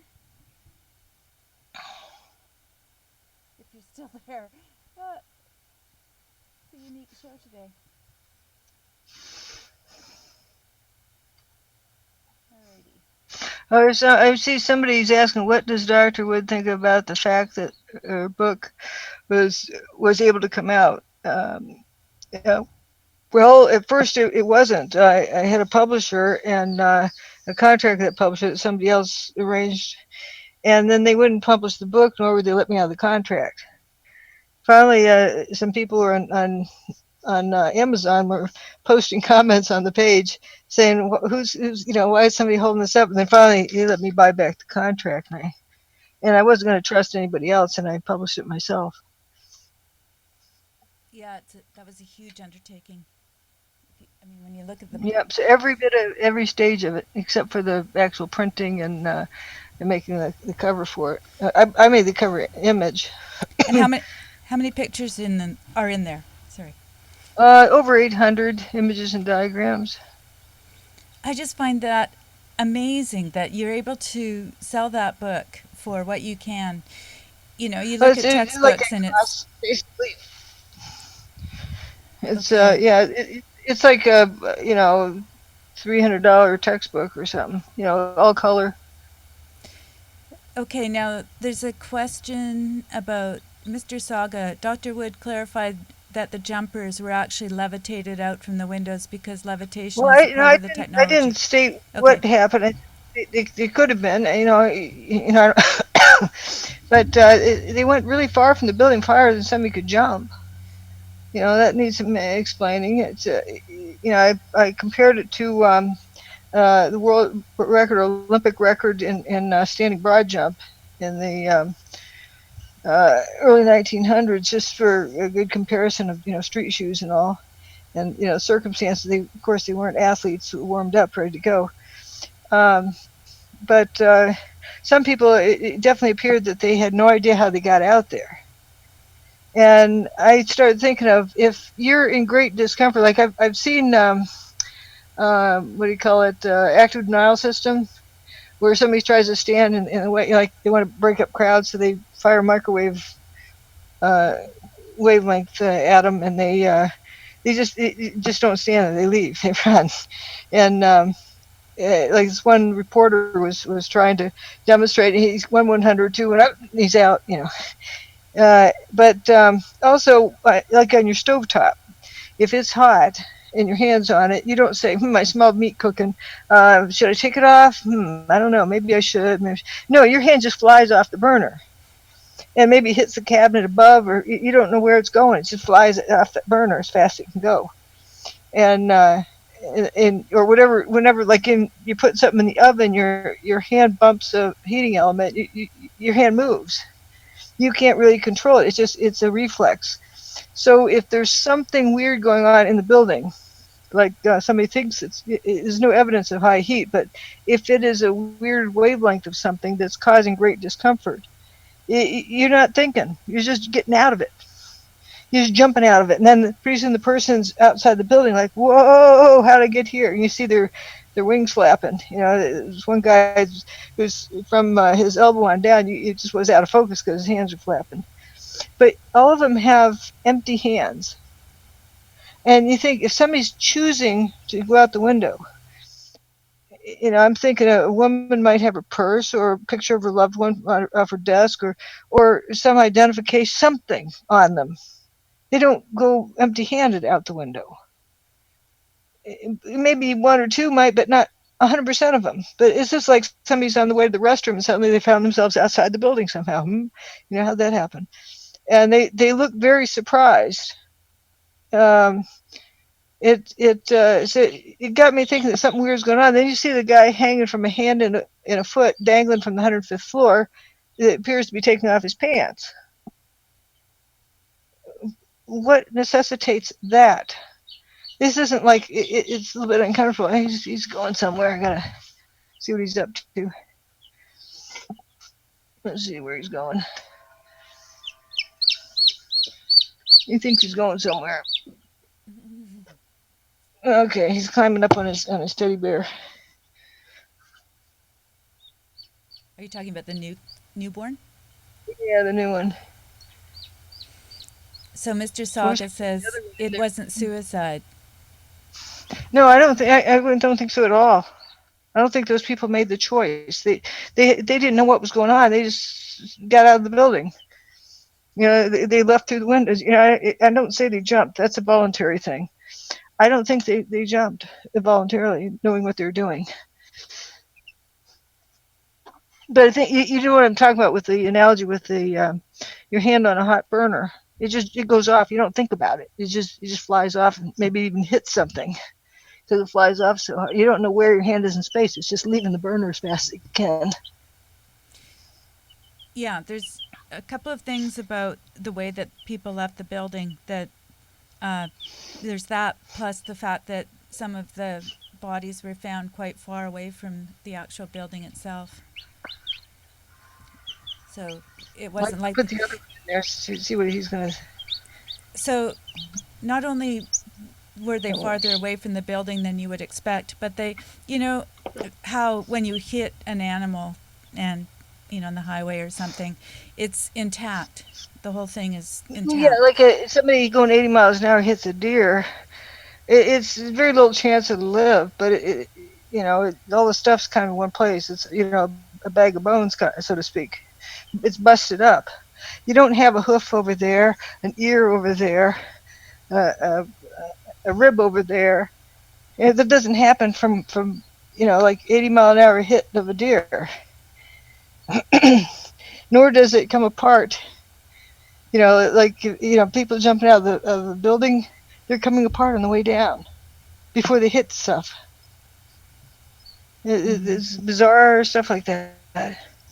I didn't get into that a lot in the book because, I gave enough information, but I didn't want it to be a distraction. There was a weird effect on people, too. Mm-hmm. Well, even talking about it now, I think it's very hard. Yeah, it's weird. Yeah, it's you have to just be looking at it like test specimens, right? Or I guess I wouldn't be able to do an autopsy like docs do, but I guess that's the same mentality or mindset. It's just lab specimens. And you can see how the people that are trying to dismiss this kind of stuff generally around the evidence would have a field day with this kind of thing. And who knows, they may be listening in now, but it's only important to present evidence, what people saw, the eyewitness accounts, and not to speculate. I have other evidence, but it wouldn't really add much. Chapter 3 does show that there's weird things that happen, but to have 100 pictures of body parts, it just turns into blood, guts. What do you call it? A car wreck type deal. It's not really that much, except the stuff that happened to people was definitely not normal. Well, the fact that they cauterized right away. Yeah, it didn't. The blood wasn't leaking out of the stuff. But I hadn't really discussed that before. Oh, okay. Well, I'll leave that alone. Yeah. So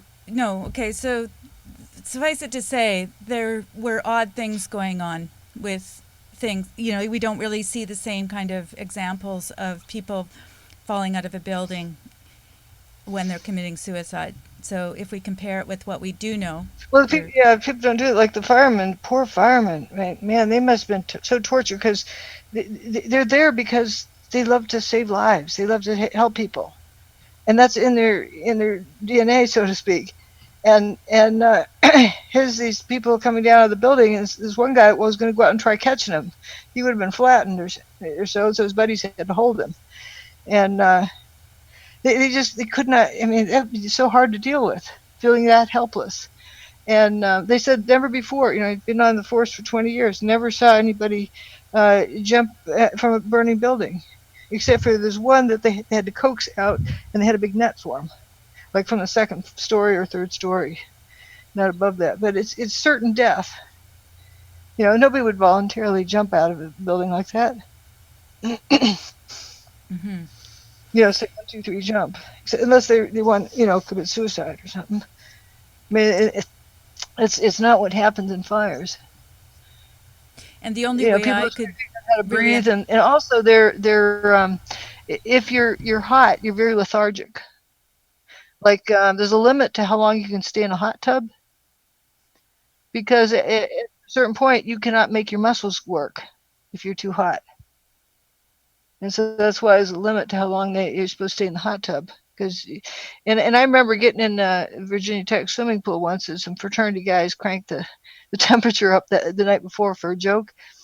And I went in to swim in the morning. They said, swim at your own risk. Oh, good. I hate getting in cold pools.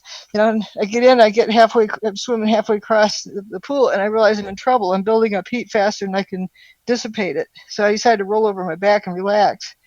And I remember it was like swimming in honey. And somebody threw me a rope, and I remember thinking, is that worth it to reach over there that rope?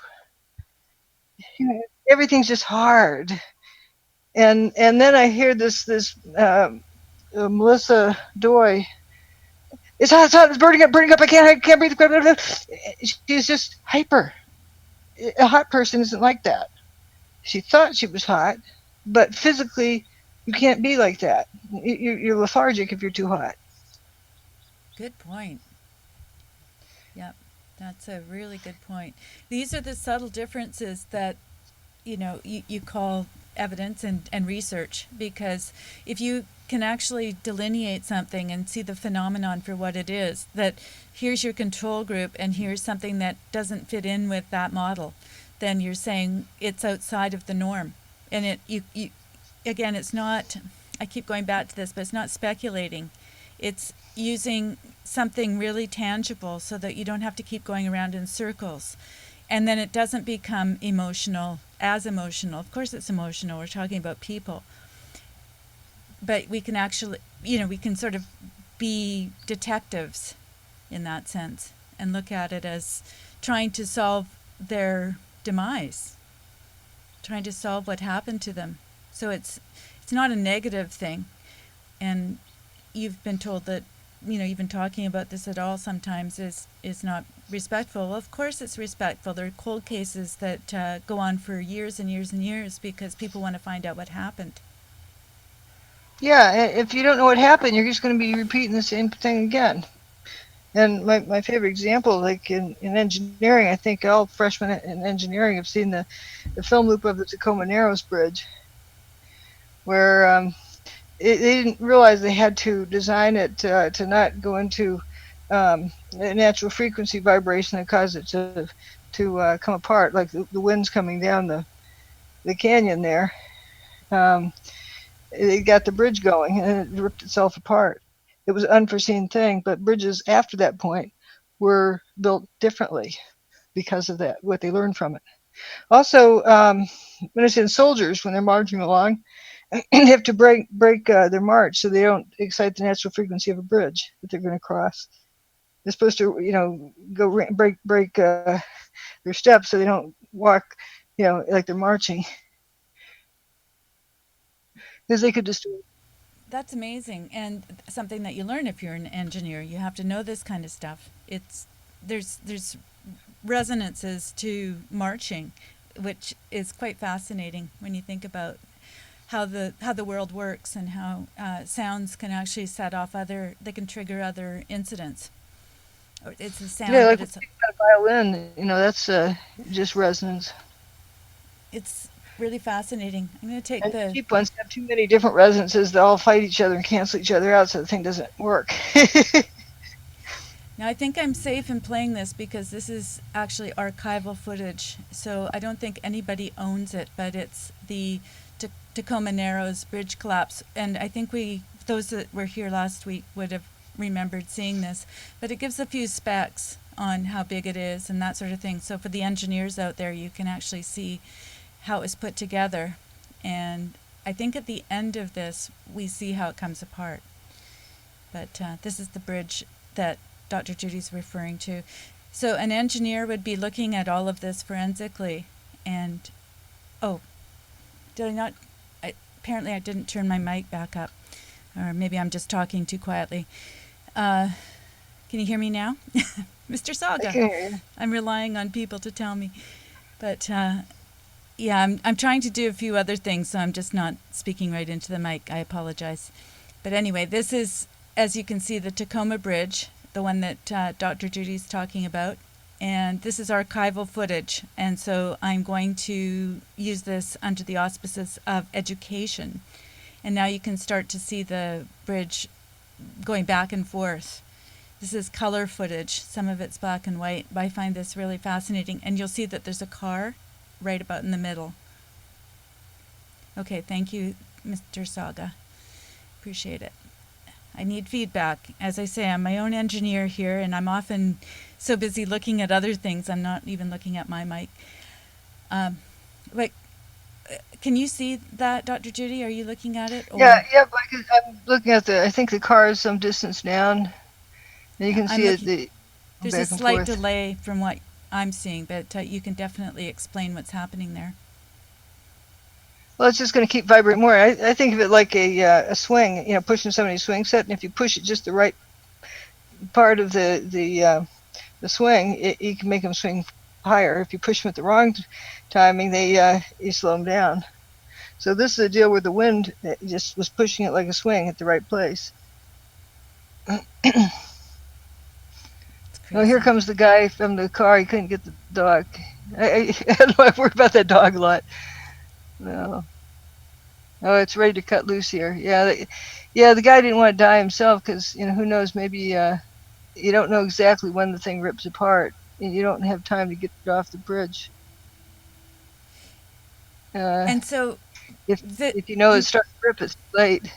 Some people might think this is the wind only, but in fact, what it is the wind. The wind started the action, and then it just kept going like the swing. Is that right? Like pushing on a swing. Right. So now it's 11:10 a.m. is when the collapse happens, and you're going to see that in just a second. It starts ripping up. Oh, yeah, it's really going to 10. I'm not sure what the delay is, but probably about 5 or 10 seconds. There's So the car close up. while we're looking Yeah. at this, there's a question from Guido Libero. I think this is our friend from Italy. The link to free energy is because of the Tesla-Hutchison 9/11 connection, or because the energy had to be drawn partly from the environment on 9/11. So Well, was it? you sort of don't need to worry about the details, but you look at what happened and you say, "My goodness, is that some horrendous technology?" You can't under conventional means you can't explain where that energy came from, and also that things were cooler than ambient temperature. That the dust was cooler than ambient temperature is what all the first responders said. They weren't hot. They said then the dust started like eating on their skin. It was like itchy, and they couldn't wash it. They get in the shower and just kept scrubbing and scrubbing. It was getting to them. But yeah, I saw also somebody, Mr. Geoflow, talked about Pascal Bazzelli. Yeah, that was a very unique thing. I think he was on the 22nd floor. He's called the what do you call it? The wave rider or something. I forgot what they called it. But that he The surfer. just hit the building, didn't survive around him. It was only like fourth and fifth floors of stairway B, but up above that, on 22nd floor is where he was. And something quite interesting is how he was hunkered down in the stairway. He was showing folks how he was in the stairway, and his hands were against that base plate. So I think he was grounded with the base plate.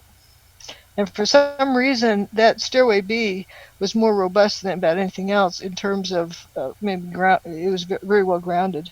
That's just a guess, but everything seems like that. And there's a woman also in that same area with Bazzelli. But Bazzelli's wife, I think she was pregnant with their first kid, um, was watching on TV and was thinking that she just saw her husband die. Then he comes home that night. Isn't that amazing? Mm-hmm. Because she saw the building go poof, and Right. then it turns out he was okay. And how many were But in stairwell B? Was it 6? there was no, it was 13 14. firefighters and one civilian. Yep, in stairway B. And at first they thought they're goners, that they're buried under 106 stories of stuff, and that no way would they be able to dig them out before they died. And then the dust about then, cleared, and they could look up and see blue sky, and then, wow, they could walk out. Some were injured a little bit, but they could still get out on their own steam. Mr. Geoflow asks, was it the spire? Stairwell B was the spire, probably. Yeah, that's what I think too. It needed to get zapped more concentrated, whatever. That it was probably better grounded. That's also why I think tornadoes like trailer parks, because they're not as well grounded. That the charge can build up faster than it can discharge. In a well-grounded house, they can discharge, as fast. I think Here's Stairway B was probably better grounded. So here's another good question. These are all great physics questions. So the energy is coming from somewhere else, and it appears that energy is not conserved. The process is more than No, 100% efficient.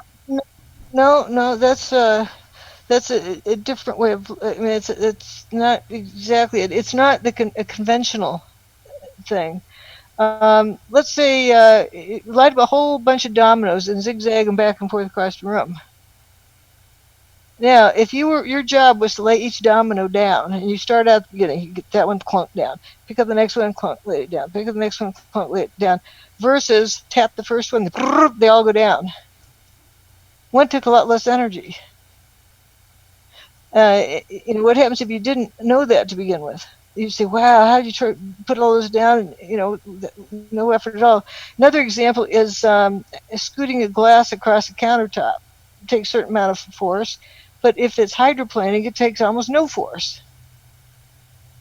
So there's a type of mechanism that it's something that we haven't been taught about in our classes. Some people start saying, well, it's more than 100% efficiency or this, that, and that. You don't know what the whole problem is. To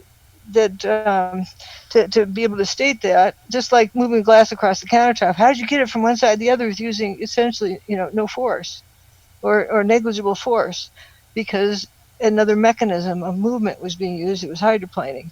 But if you didn't know about hydroplaning, it would look like magic versus, scraping it across the countertop. That's a lot more force. So it isn't necessarily the conventional equations we've been taught, but we can look at what happened and say, wow, there's something else going on here. That energy was just an abundant amount of energy from somewhere. Let's study it and figure out how to copy it, so we can use it to provide free energy for the planet. Mm-hmm. And just looking at it, you can tell that's to have things turning into dust in midair. That means there's something that is directing the atoms to do something differently than they normally do. Instead of being attracted to each other, they're now repelling each other. So what is instructing or directing the energy in a material to do that? So that's the key. That doesn't take a big depth of understanding to see that there's something fundamentally different going on, and it's so blatant in our face. To say, well, it's not a gravity collapse, so it must be thermite, because we need to obey this law of physics. Well, you're then, instead of observing the problem, you're forcing it into an answer that I only know of this answer, that answer. Let's say that 2 + 2 is 4. Well, you never studied a number that big. You only studied 0, 1, and 2, and 3. So it's got to be one of those. Well, you got the wrong answer because you don't know about the number 4. It's more of that type of thing. I think that's actually the best analogy. It's if you don't, know that answer, it doesn't mean it doesn't exist. That's another thing I see a lot of people doing. Well, what's the serial number of the technology? It doesn't matter. What the evidence shows, that technology can do what was done must exist because it got done. Right.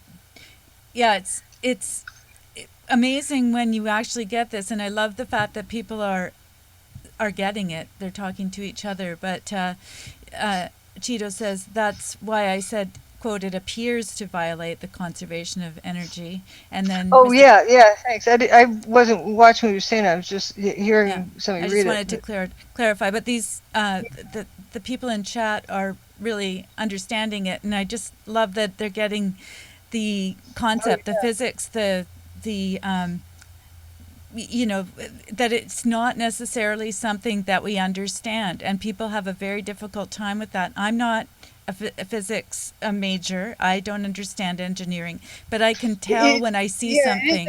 Everything you've ever learned, it isn't in that umbrella. It's stuff that okay. Here's another good example. My pet peeve of according to our history books. I don't know what reality is, but according to our history books, and they say that static electricity was discovered in the year 600 BC, but then it took another 2,400 more years to discover electricity. It seems like something inconsistent there. But so somewhere along the way, electricity didn't exist because they didn't know what it was. No, electricity did exist. You bet they had electrical storms.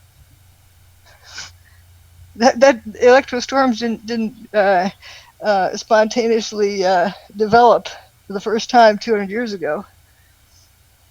Mm-hmm. And so that's why it's so important to observe. You don't need to know what, quote, the answer is. And there's so much emphasis on the answer that you're not going to see what the process is if you're going eeny, meeny, miny, mo. You're given answers to 2 + 2 = what? 0, 1, 2, or 3. Pick one. You're going to get the wrong answer.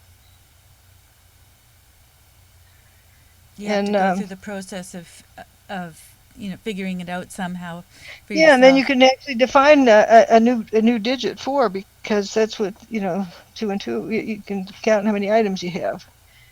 Mm-hmm. And it's like that. But if somebody doesn't want anybody to know about this very efficient technology, wouldn't they want to hide this?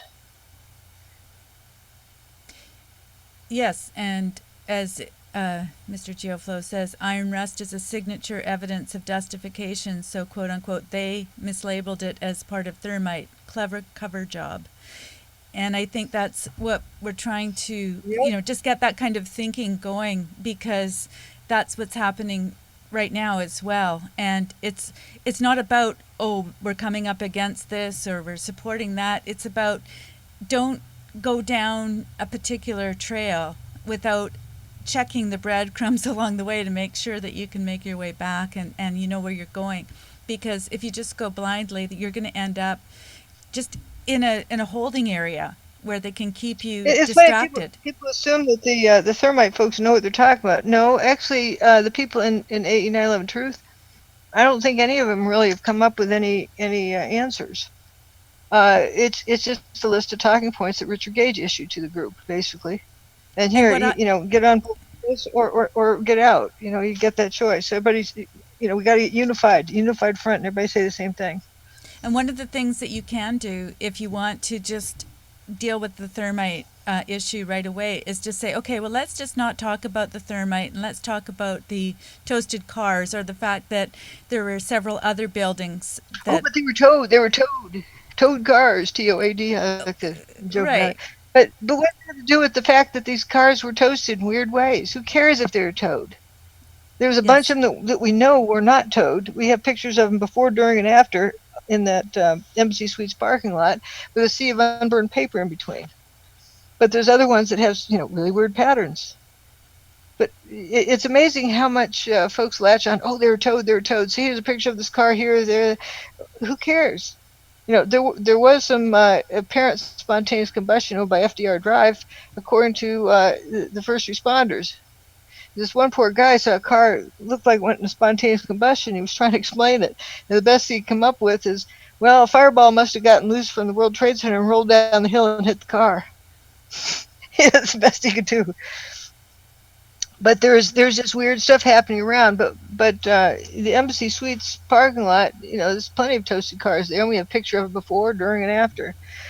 And it isn't about thermite getting squirted over, wherever, half a mile, a quarter mile away or something. It's this, and also it's just on specific cars in specific areas.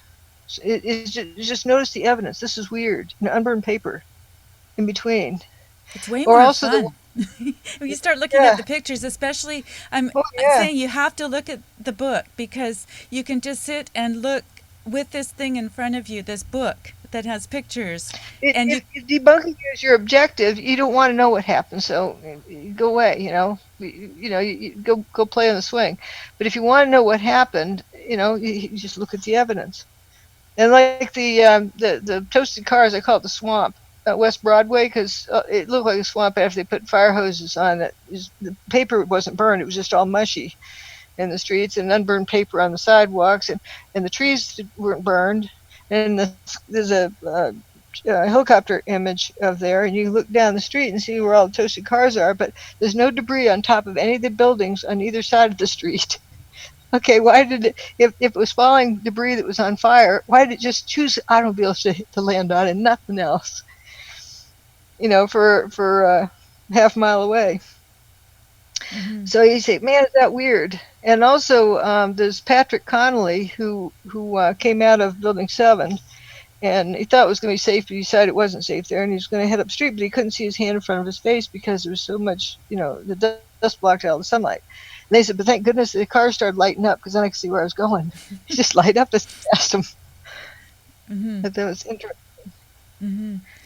Well, really what you're doing is, in a sense, it's beyond the scientific method, because people are working in these laboratories and they have their 9-to-5 jobs, and they're often working with assumptions.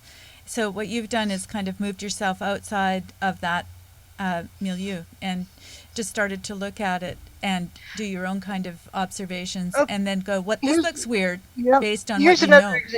Here's another example. The tale we all hear about the emperor has no clothes. Everybody knew the emperor had clothes on, because this is new in thing, the see-through clothes. And it was a little kid comes out and says, but he's done wearing any clothes. Mm-hmm. You have to get somebody from the outside to say, look, quit making assumptions. They're assuming he had clothes on. The kid could see he didn't. So the kid was looking to evaluate the data where everybody else was assuming the data. Good one. Yeah, it's a very good story for that to to understand. And for me, the weather is a big thing for people because if you look, you don't have to say the hurricane did or didn't do anything. All you can actually do is look at the track of the hurricane and compare it to other Is that hurricanes. weird? Yeah, and notice Yeah, and then why didn't they evacuate? why did they leave it off the weather maps on the morning news and that sort of thing. I mean, people want to find out who did it and who the perpetrators are, but I'm far more interested in the process and sort of Well, having people. you can't find out the who until you know what. What did they do? And you can't prosecute anybody unless you know what it was they did. And that was the whole thing about the Casey Anthony trial. They took it to court before they solved the crime, and so they couldn't. Okay, she's tried for what was the crime now? They hadn't defined it. What was it that she did that caused the kid to die? And they couldn't. They just wanted people to assume, to make a leap of assumption, and that's often how cover-ups work too. It's not that was intended cover-up. That was just they thought that they could bamboozle the jury. But like okay, a magic show. It sure looks like he's cut the magician's cutting that woman in half in that wood box on stage. It looks like, doesn't mean it is. The whole thing about magic shows is to lead you to coax you into making the wrong assumption.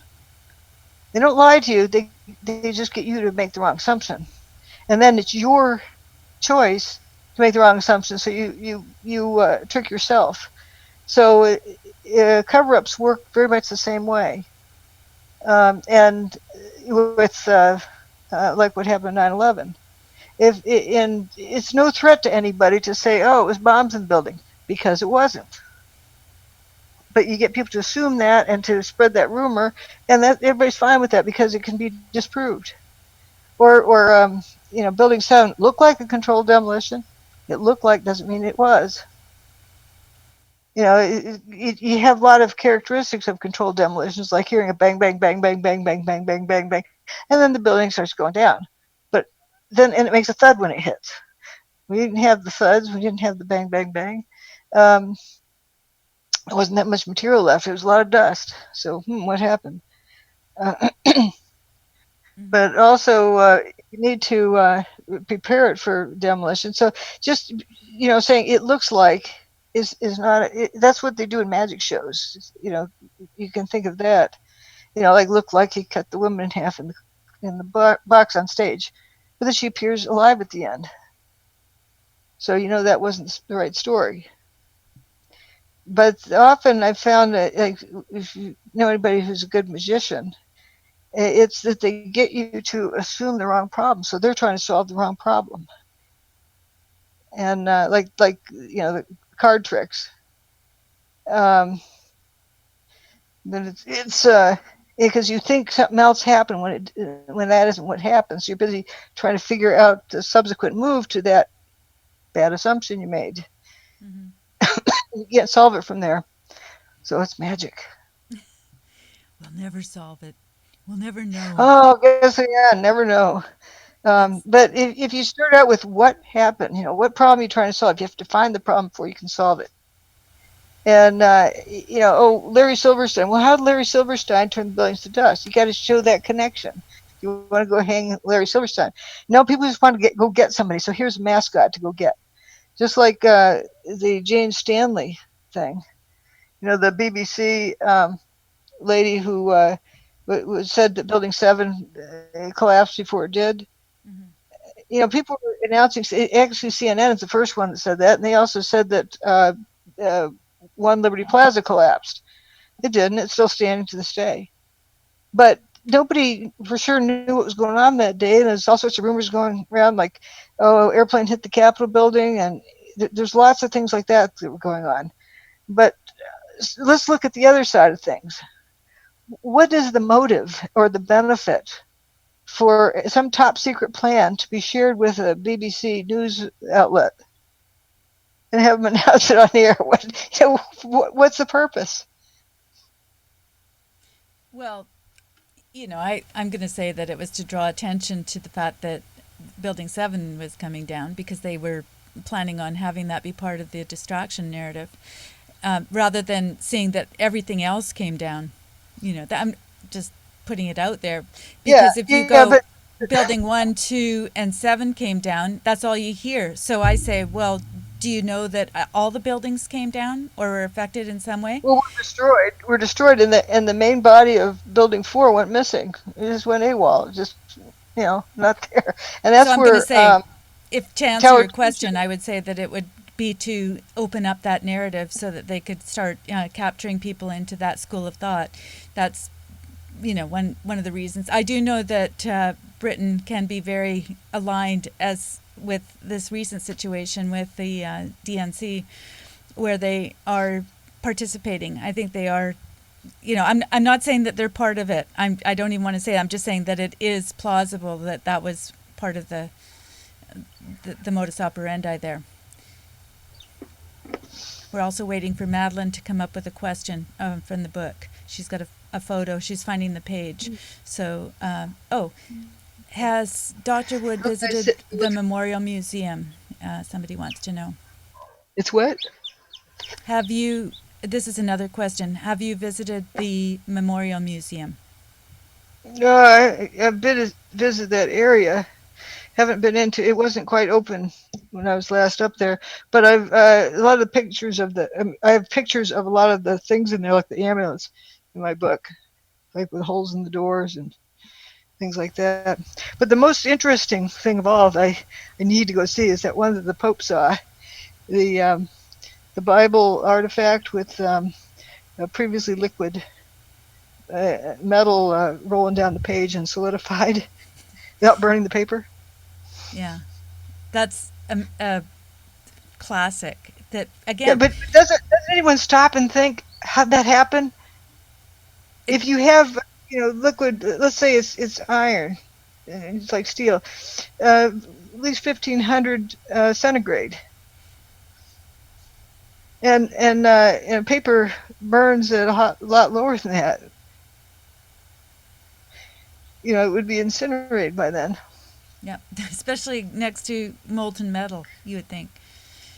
Or with molten metal running on top of it. I think it's like, let's say 2700 Fahrenheit, and I think like a fire burning paper is like 400 Fahrenheit versus 2700 Fahrenheit. So obviously the paper would burn if it had liquid, if it was liquid because it was hot.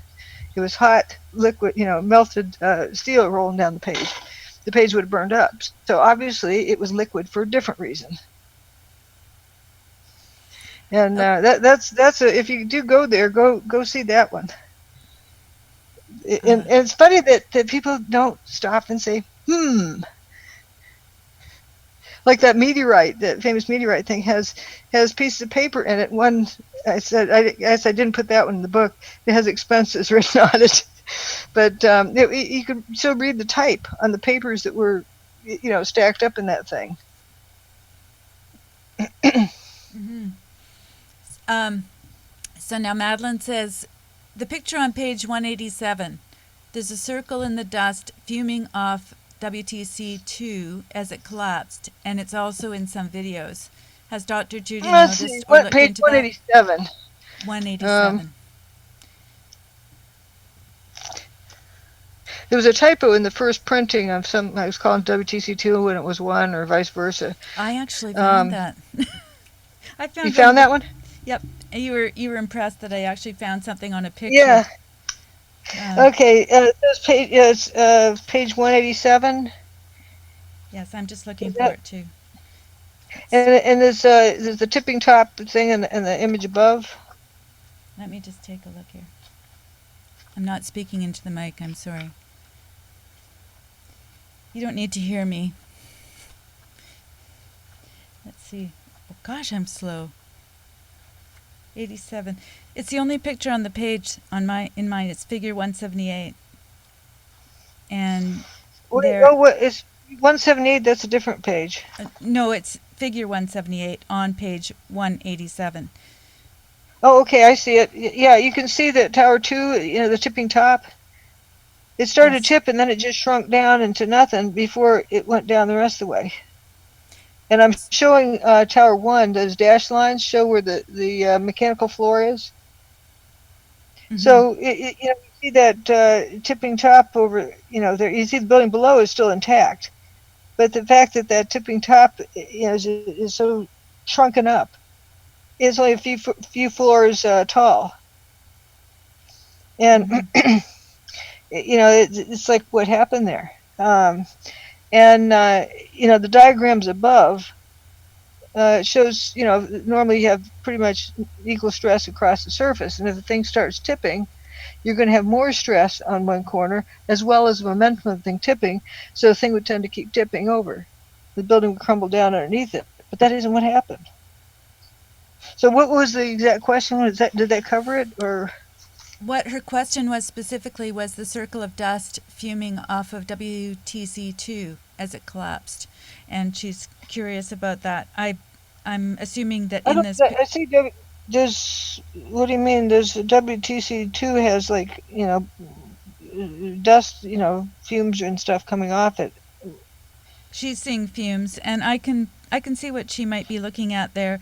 I guess she's just one up above or out the side. out the side. She says, "Let me just see. It looks like the dust Well, is see, forming there's a not much circle." material there. You don't see beams, shooting out. You just see dust coming out. So Yeah, she says it looks like the dust is forming a circle to the left.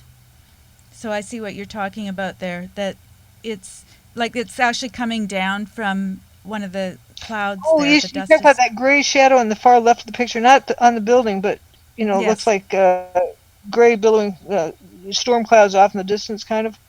I think that's what she's referring to. Yeah, it's not storm clouds over there. Who knows what that is? It It's does look like a circle of dust of some sort. So could that be part of the reaction? well, whatever it is what is part of what happened. Yeah. Yeah. So. This is also one that I called the snowball. The big round blob of dust. And this is, Mhm. I think, after that, or is it before? No, this is before that. So it went up into a big round ball. But it was pretty darn weird. Is that the spire where stairwell B was? No, Pacific B is on Tower 1. Okay, so there would be The one something that's, that maybe looked like that. yeah, it went down and left. I'm sorry, guys, I don't have the picture, but if you have the book, it's on page 187. That's why it's so important to have the book in front of you, because there's way more pictures and it's all in context. You can get a lot of this on the website, but not everything. And it's really great to, because above that we have an illustration that shows the dynamics of how the building structure actually collapsed. Well, or I mean came that apart. those arrows are showing what normally you would expect. If something was tipping over, you'd have more stress on one corner, and so therefore it would keep rotating over, but not just shrink up. Because you notice that the top of Tower 2 in that picture, it's pretty low down. It's close to the mechanical floor. So what happened to the other floors in between? Mm-hmm. Indeed. I'm going to try and It, see it if I can shrunk up. get this on the screen for them. Everything's new today. We're trying something new. Okay. No, there's page 134 shows the quote spire. You know what I'm going to do? I'm going to set up my camera next time so that I can actually show the book. I'm going to try that And you can point right the now. picture. Yeah, gosh. There's so many things that I can do. I just haven't got it set up yet. So I'm working out of the Airstream. So we're getting the Airstream set up. Okay, let's get that. And I should Hear him? have that somewhere. Okay. Oh, I hear. Okay, I'm putting this up on the screen. I'm sorry, you guys. I'm hand holding it. but this is the picture that we're talking about. Oh, and it's upside down, I think. Is it? Yeah, my camera's upside down. Okay, this is really Mickey Mouse stuff, folks. Okay, so you were talking about the towers there, and it's actually, I could put it that way. Okay. So the picture I'm seeing is you see where Oh, now I got it upside the down. ramp and the delivery level is, I'm but also really shows sorry. the pimple from Tower 2. I mean Tower 1.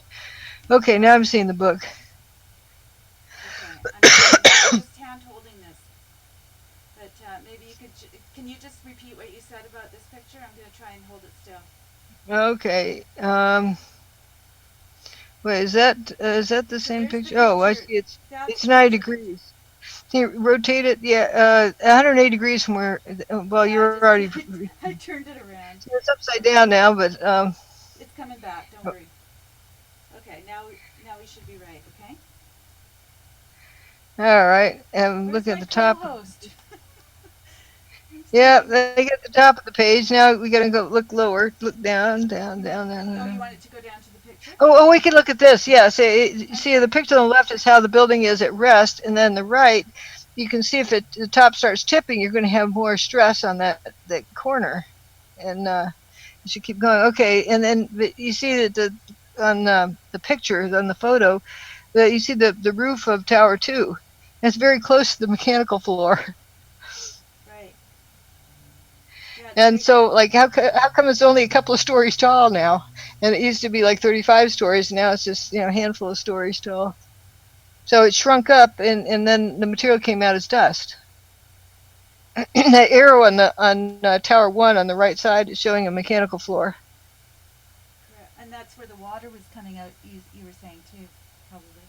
Not necessarily. It can come out different places, but So I think this different bit things that here is floor. what Madeline is talking about. This circle over here. Yeah. That you go ahead and point to it for Madeline. It looks like a storm cloud off in the distance on the left. Kinda. Looks like a circle. Looks like somebody wrote, did a smoke ring or something. Sorry, At least guys. I'm the thing I'm. far from my mic, but hopefully you can just hear. You go ahead and point to what it is. Make sure we're talking about the same thing. I'm talking about something all the way to the left side of the page. Okay, so that little thing right there. I don't see a finger yet. Yeah, it'll take a second. We're working with the delay. If we were screen Yeah, sharing, it would be better. I don't see a finger. Come on. Finger. Where's Madeline's finger? Okay, that's quite a delay. Yeah, I don't see a finger. It's Nope, there's finger. Okay, yeah. Yep, that's what I thought you were talking about. It looked like a storm cloud off in the distance, kind of like an arc. Yeah, I don't know what that is. And this is looking southward, so it's not a storm cloud. We'd have to turn to the left to see the hurricane. So it's probably not directly south. okay. I've stopped Might doing that be. because It might be, but I don't think so. she said that's it. I'm so sorry, you guys. That was very amateurish the way I did that, but now I'll Right, know but, that. no, but still, that's what I thought it was. It kind of looked like storm cloud off in the distance is my best explanation, but I don't know what it really is. Um, and I don't think it's a hurricane. I think that was, if you'd have to look more eastward, but it's possible, but I think unlikely. I don't know what exactly it is. Some weird stuff going on there, that's for sure.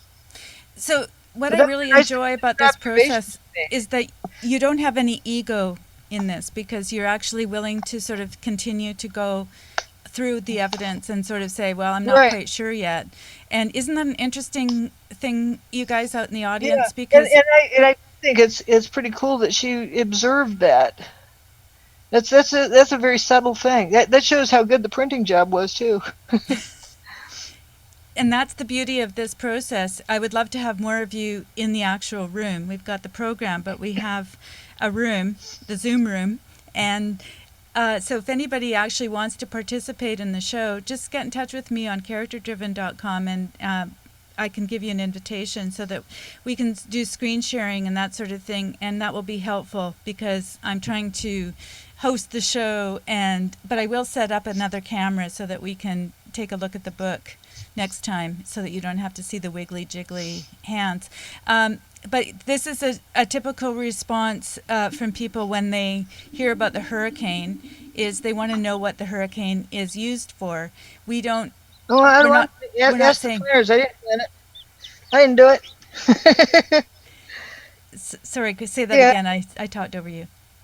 Oh, I said I didn't do it. I didn't plan it. ask those who did. I can just say that, yeah, there's a hurricane there, and yeah, it was weird. It was also weird that they didn't want to evacuate people. This is before the events of 9/11. The thing, they don't know for sure when it's going to turn, and other ones they've evacuated, or they do a voluntary evacuation, and then they change it to a whatever you call it, a definite evacuation for everybody if the thing keeps moving in. But the fact that they didn't kind of implies that, do they know the exact course of this? And they keep claiming they don't know, they can't predict where a hurricane's going. Like, so how did they know exactly? It makes you wonder. I think it's all right to ask that question. Things that make you go,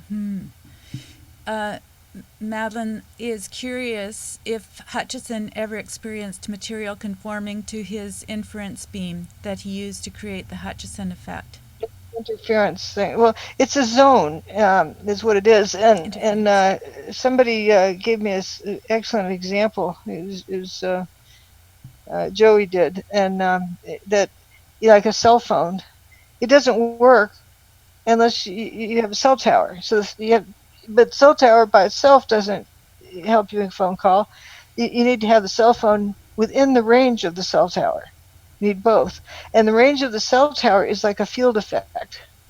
Any place in that range, your phone can work if it's a working phone. And if you're outside the range, can you hear me now? If you're outside the range, it doesn't work. And you don't care where that cell phone tower is, as long as you're within range. That's all that matters. And so think of the interference like, okay, you have the static field, like the field of the cell phone tower, and then you have a specific thing that you're interfering with, your cell phone, and then voila, you have sound there, with the electronics and so forth. That's more of what Hutchison stuff is like. He creates a static field, and then within that he interferes radio frequency signals like microwave or something, and a specific shape of the wave. And then weird things happen because he likes to play and do this. It's not like a real scientific thing. It's like, oh, what do we find today? Oh, let's turn this knob and see what happens. And like something dustifies, or it levitates, or it, you get one or the other, levitation or destruction. And then after reading that, I'm looking at the toasted cars, and some are upside down, and they look okay, except they're upside down, and there's ones that are in place and they look toasted. So you wonder if that might have something to do with it.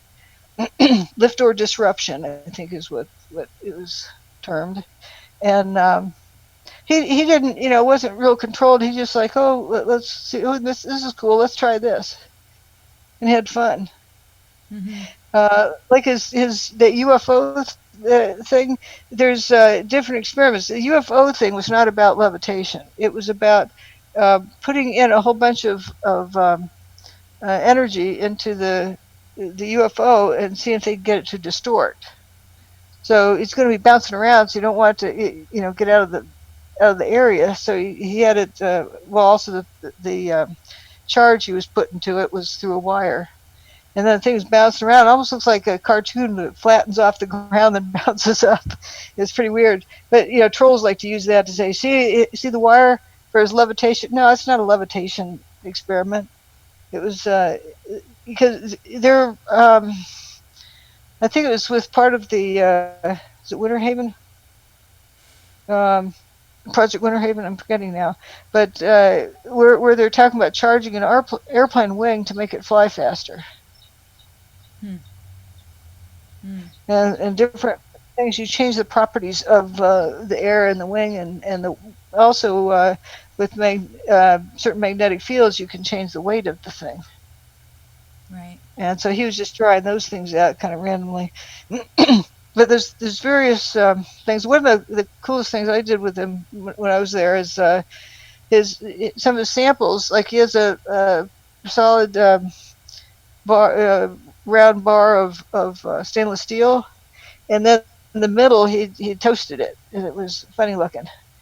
Well, he put a magnet on a long string and dangle it over the thing, over the surface. It does nothing at two ends, but at the middle is where it was messed up, where it was toasted. That magnet's drawn to that spot. Hmm. I found that very interesting. Like Speaking the of that, material composition. Madeline's wondering. Well, she made the observation that the only certain areas, the towers, were dustified, which proves, as she's saying, that the energy had parameters or boundaries. Right, like, and it's from the top down too. Of course, that can be explained by a grounding issue. And yeah, when I was first realizing that pattern, I asked Hutch about that. And he said, "Yeah, stuff that levitates, uh, uh, you get toasted more than I mean, this floating around than something that's grounded, because he says it builds up a charge faster than they can discharge it. But sometimes you just have a tweaking moment where something just take off, fly someplace, like the thing with his Red Bull can." There's a lot of interaction here, and I88 says, my mate is an engineer. Despite that, he thinks collapse from impact and fire, the downstairs was not designed to bear the weight of the upstairs. I suggested shopping trolley on bonfire for the heat, which is, you're trying to say that the shopping trolley would disappear if there were heat. So it What's a sounds shop? I like, don't know what a shopping trolley. I don't know where is he talking about? I'm going to say a shopping cart, shopping cart. Okay.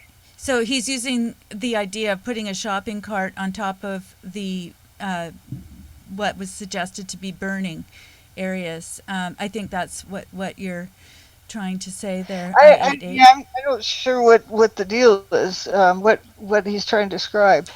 I think what the mate is saying is that the building wasn't designed properly, and so it wasn't meant to bear the weight of the upstairs, which I find interesting. I would suggest that they take a look at the building of the Twin Towers to see if that's the case, because Yeah. it's that would be It debunk that right away. Yeah, it wasn't going to come down. Well, they're trying to rationalize that the building came Okay, down. here's let's see. There's a nice picture in the book about that. I'm Oh, guessing sure. it's Get me back to the book. Okay, I'm going to swing my mic around. I'm sorry for the one. clutter, you guys. Clatter, clutter. Um, Is it on your website? page 468.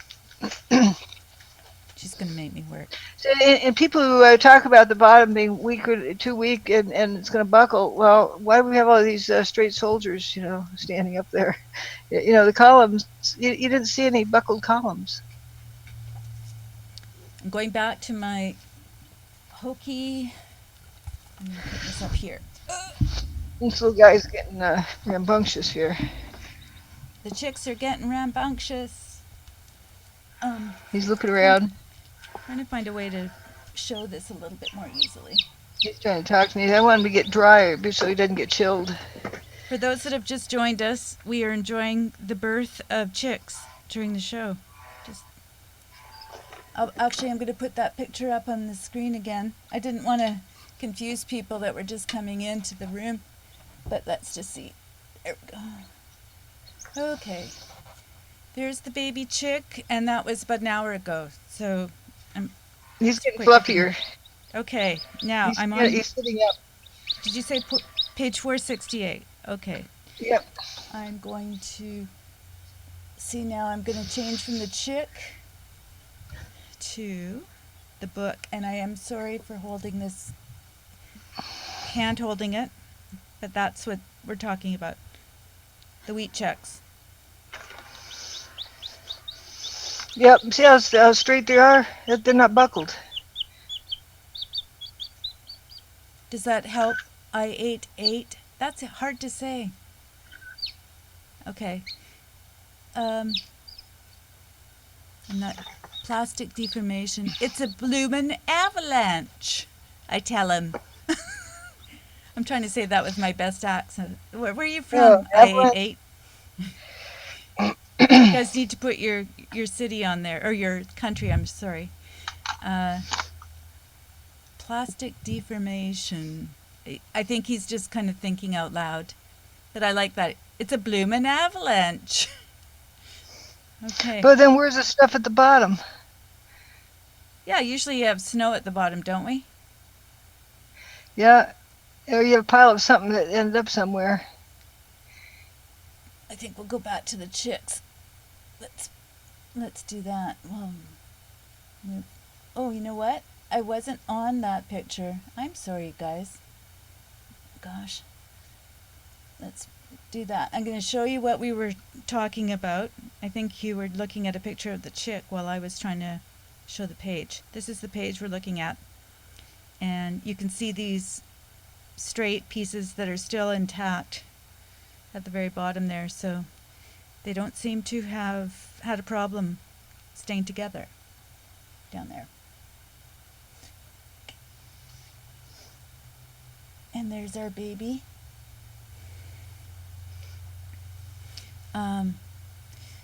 Somebody says, God help us all. I totally agree. It's, yeah, it's not fun to find, that there's such a technology. But if the more we know about it, the safer it is. Well, that's exactly why I think it's important to see all the characteristics because, for instance, when we were talking about the wildfires, which we won't go into right now, but there was a big brouhaha about that.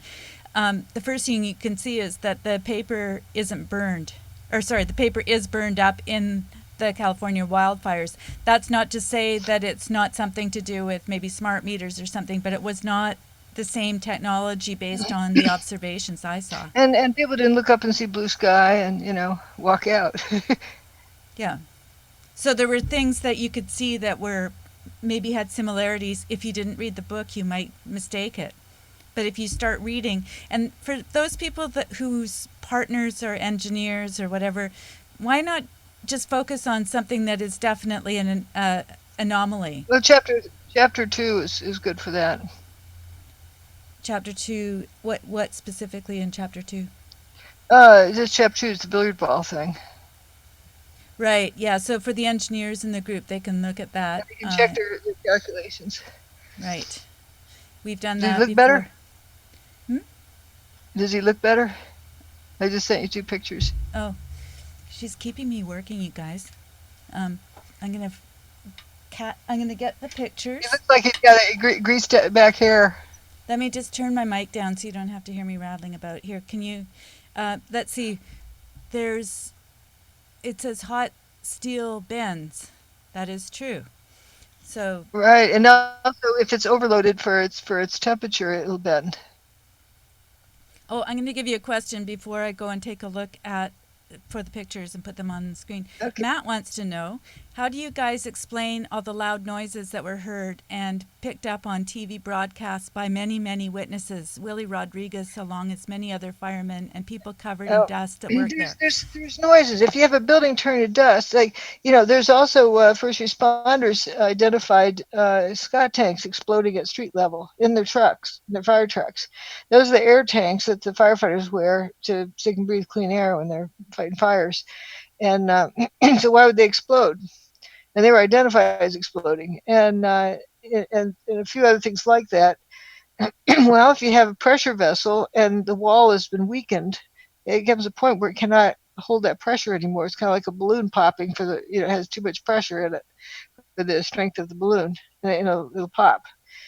And except these tanks don't explode like a balloon, but they said they're hissing and bang, and they're doing things like that. There's plenty of things. If you think if somebody has an aerosol can on their desk, Even if it's in a fire, or if it's getting dustified, whatever the case is, it's going to get to a point where it can't hold its pressure anymore, and it's going to go bang, or hiss, or do something. And there's a whole lot of things in there, like for the turbo toilets, they have air pressure tanks, and as well as water tanks. What do those sound like when they give way? As well as a whole host of things. There's lots of different things in the building.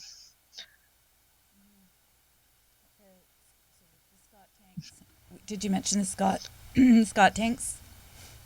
Yep. That the various firefighters and first responders had. They thought they were oxygen bottles or something. They were going spam. What about the ones in the ambulances?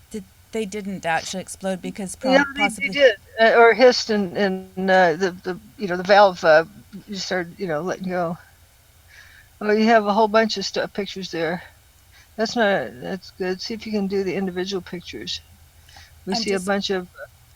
I'm just getting to it. I'm fine. Just a sec. Clear the. I have to put something else up for a second. I'm gonna put that. You have up a secret list of people to contact, or. That's right. Yes, you can see all of my secrets. I'm just uploading. Now, what did I do? I uploaded it here, and then I got to get it to another computer. Isn't this exciting, you guys? Add to album. Okay.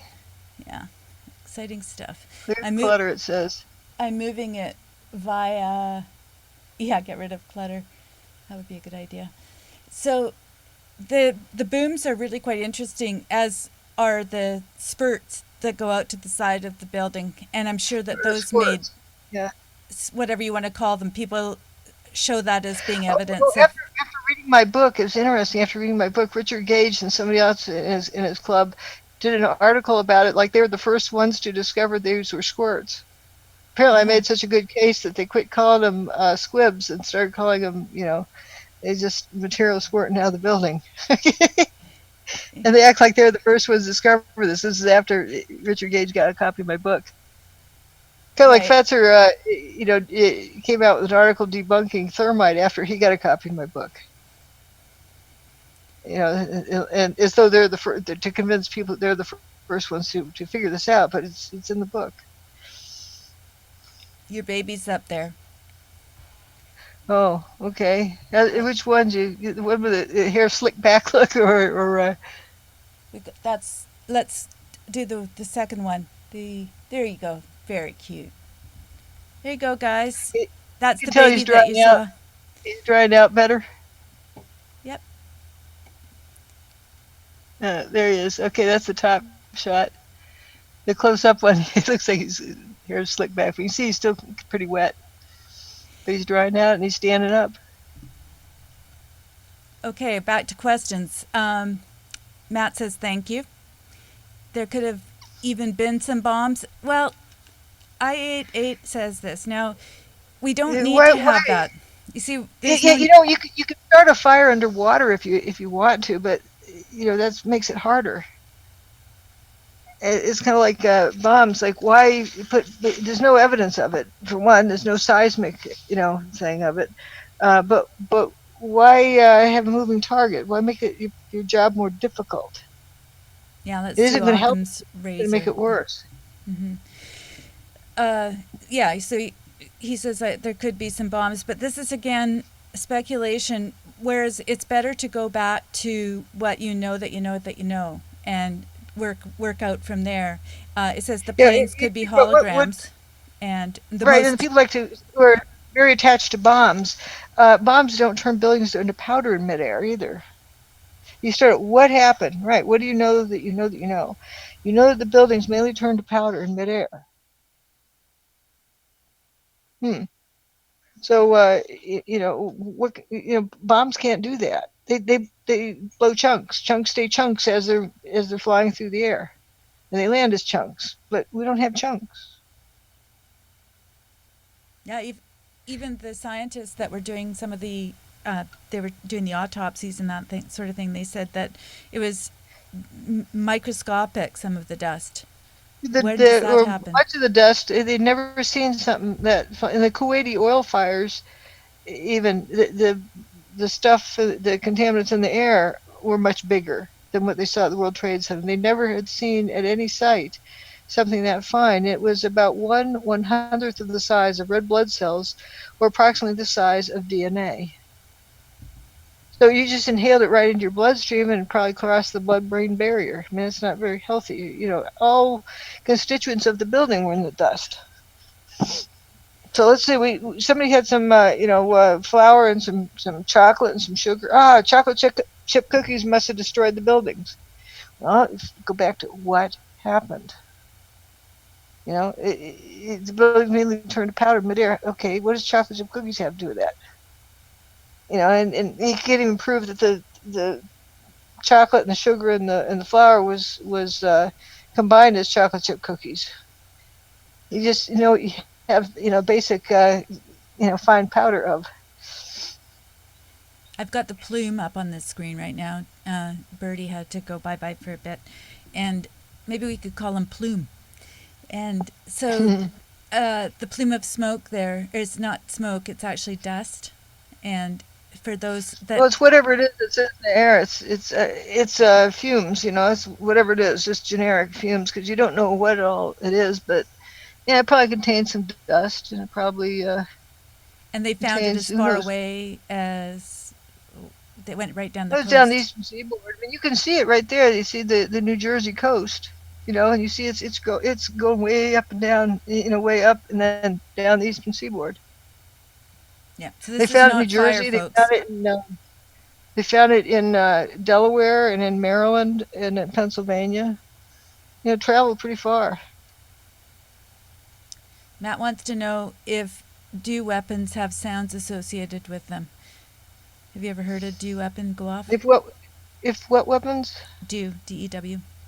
No, I'm talking about the destructive mechanism. Was it kinetic energy? Was it thermal energy? Was it directed energy? Instructed energy. There's, starting to discuss what particular weapons have or don't have. Is then you're having, depending on what you know. And if it's classified technology, it's pretty clear you don't know. Or if it's classified and you do know, you can't talk about it. You're one of those people. Those who know can't talk. Those who can talk don't know. It's so why get into that? We can instead list all the characteristics of it. And one particular thing, like Building 7, okay, let's look at that evidence. Is Barbara Crowley, had the building drop behind her, and people were gasping and like she had no idea what was going on.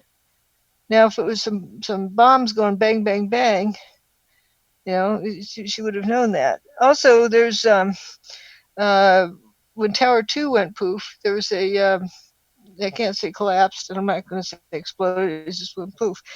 Went to dust somehow. There's a reporter standing there, and then you hear it just sounds like real loud.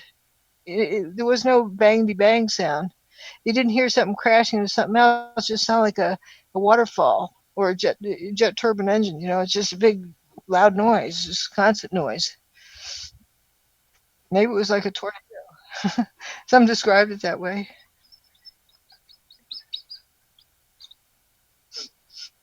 One of our old shows that was done probably in 2012 is up on live stream. It's actually the original live stream, and I haven't taken it down. So I'm showing this from there so that I don't get any copyright strikes. But this is actually Building 7. Just showing the lathering. Take both shows. I'm sorry, what? Then we'll do both shows. We'll do... both your old show and the current show. Yeah, that's right. Yeah, well, we're blending the two, because what I used to do that was actually pretty sophisticated, considering that nobody was really live streaming then, was that I uploaded all of the videos, and I had a couple of computers going, so I'd sort of go back and forth from one to the other. And this, actually, it's very short, and so I'm just replaying it. But it's the one where building 7 is lathering up, and you can see that same effect. It's actually starting to dustify from the inside, and this gives you a really good sense of it. And you can see that little so-called fire, the Cheetos down at the bottom. Ooh, cheep, cheep. I'm moving him. I'm We're putting him in with doing the other one. we're doing the Easter show today. It's the Easter chickies that have been born, and we're talking about the destruction of towers. And Yeah, so, yeah, so life and other things and destruction. yeah, so we've really mixed a couple of things together here. But I think this is a really good. Oh gosh, I'll show it now because I didn't show it. I'm going to have to keep replaying it, but you guys can go over if you want to. You have to go to original live stream, but you can also go to characterdriven.com, and I have a link to it there as well. But a lot of the videos that we were using on the original show are still there. And this is the one of Tower 7. It's lathering up. And then you can see the Cheetos fires in there. So it just shows the dustification process because it's bubbling. And then it's basically taking everything inside of it, turning it into dust. And then the outside seems to be the last to go from what I can understand or see. It's helpful to look at these things. Let me replay it again. Anybody? Okay. And Madeline says, talk about synchronicity. I was reading that as you were reading the question about sound. Yeah, sound is an interesting one, and I think that if you sort of put all these things together, it's really helpful. And you don't have to get all panicky when you're talking to people because you have enough information to sort of anticipate some of the questions that people are going to have. And if they're so focused on one thing that they won't move from there, you can sort of go, hey, well, maybe we could talk about Hurricane Erin, or the cars that were flipped over, or the unburned paper, or some of the other anomalies to kind of move people away from what But they think be they careful know. how you do this, so you don't appear like the machine gun fire types do. True. Because as soon as you refute something they present, they say, well, what about this? And what about that? And what about Bush's cousins, brothers, whatever that was in charge of security? And what about putting options? What about standing orders? They're not. You got to focus on evidence. So just talk about evidence. Right. And it's all right if they're confused about something, then ease them over to talk about something that they're less confused about. But they have to let go of their their issues and look at it just the evidence. It's not about who wins or loses. It's about just understanding. Here's the evidence. Look at this. Like people say, oh, all the debris was there. Okay, can you find it in this picture? Is it hiding under that hubcap across the street? Where to go? And I know somebody who did this, and then they said, oh, they moved it before they took the picture. And then, okay, here's the picture. Oh, then they moved it again to move it out of the picture. Like, that's a few million tons of stuff, supposedly, if you're claiming that it's all there. Yeah, I just had a picture on the screen before it went into the actual video of Ground Zero, and I think it was probably taken a couple of days afterwards, and there's not a lot of stuff there. But this actually this goes through the debris pile. I need to look at these again. We had a lot of information because what Dr. Judy would do is she would go through the whole presentation with a guest that was skeptical. Not just skeptical, but somebody that had come out of a particular mindset. Yeah, they decide all the debris there, just debris there, and then it's like, yeah, it's really a Psyop recovery effort. Like, okay, then what do you see over here? But then what about this? What about that? But look at the evidence. That's sort of how the book begins, kind of slowly, about just getting people to look at evidence, and to drop all of their issues and just look at the evidence, because it should be consistent with whatever answer you're going to come up with. If you think it had something to do with bombs or something to do with whatever, put that aside, because you got to start with the evidence before you go jump to the answer. because otherwise you're trying to stuff it into, you're going to look past the evidence that doesn't support your answer. And so then you can't have like issues going on. So just, get used to looking and sort of enjoy it in a weird sort of way about, a journey where you don't know where you're going. You're just like, oh, that's interesting. Oh, look at that over there. How weird. And stay You on what you I've. can't fix it, but you Sorry. can observe it. That's the most useful thing. For me, it was helpful to stay on one topic, even though I'm a bit of a person that likes to flit around. Like, for instance, they're in that last, the building 7 images. I'm trying to put this the right way. We could see the Cheetos fires, and so I don't want to call them fires. So most of us took it for granted that was fire, but when you look at that black smoke, it's really not like regular fire burning. So that's a really great observation, Matt. That's the kind of thing that we want to just stay with and look at. It's just orange color. It's weird. Yep. That's good. And okay, ionizing away bonding electrons with a laser-like field of virtual photons beam me up spotty nuts and all. Okay, Scott. I'm just reading what I see. That's a very good observation. Yeah, because that's like you think of fluorescent lights versus incandescent lights. They both put out light, but one gets hot and one doesn't. So you know that the plasma in the fluorescent light tube, it's a different process that can produce light without being hot. Crazy. And that's something that you would have a very hard time with if you were already assuming it was a fire. If Dr. Judy was assuming that it was a fire from the beginning, we'd never know about the Cheetos aspect because we would just glow, dismiss but not it. everything that glows is hot. And if you see these things look like Cheetos, these glowing things on a piece of paper, the paper's not burning. All right, he's coming out from the house. All right, let's see. Cute. It's warm under. He's trying to be with the other one. The other one's walking around looking at him. You hear him talking? I am. I'm going to put his picture back up on the screen too. We still don't have a name. We need a name. So this is the baby that was born an hour and a half ago, and he's in with the other one now. Very cute. So we've been kind of going through the process because it's Easter. No, I just happened not to see his eye. I was worried the other guy pecked it, but he's got a big eyebrow covering it. Okay, I'm going over here to the. Okay, let's see. So I'm gonna go to some metal. Notice how quiet people. No, they heard the cat, and so they started. It got quiet. No doubt. How do the cats deal with all those birdies around?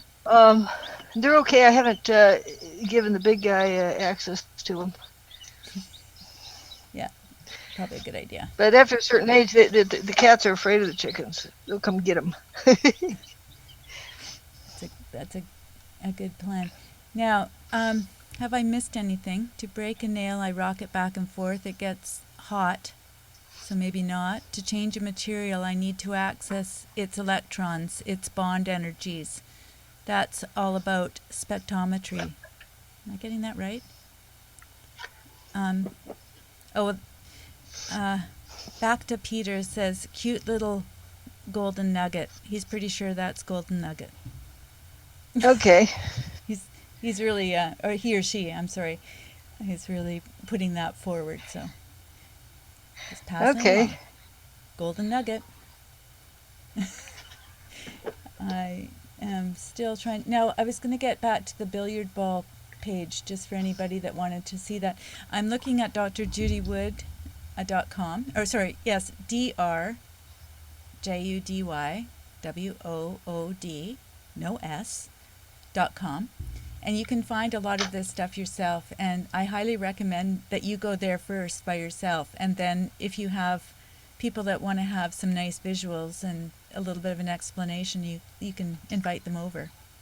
because it's very helpful.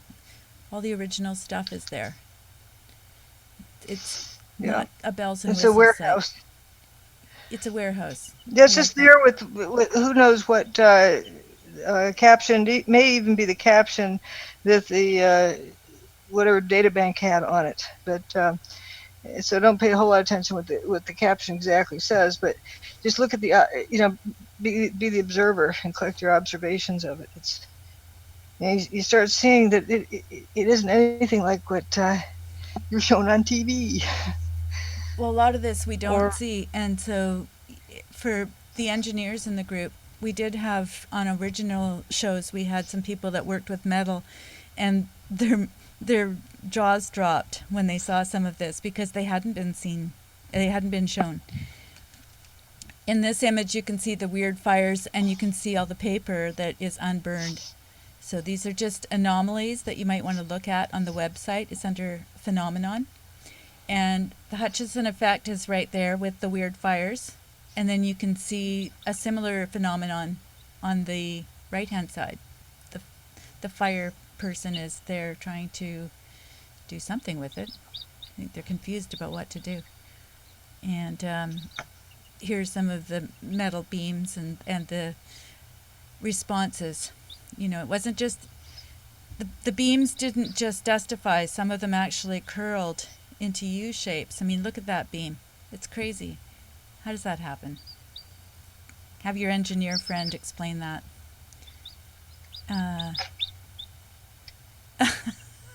He says, I'm a man just like Obama's wife. Thanks. We always need to throw in a little bit of political incorrectness here. I love that. yeah. So, Bjorn, he says, Glad Påsk. I don't know. Is that Happy Easter? Glad Påsk? I'm not sure. But, so now, okay, I'm going to do roll call. I want everybody to tell me where they're from. Anybody who's in the chat, can you just quickly write down the name of your country? I want to see what we've got represented here. I do not understand what Dr. Wood was talking about until I watched what John Hutchison does in the lab. Then it all made perfect sense. Yeah, and I don't say this was the Hutchison effect. What I say is that's parallel evidence. This is something we can watch him do whatever he does, and the samples look very similar to what we saw on 9/11. So it isn't total mystery. And also, it's another parallel evidence is tornadoes.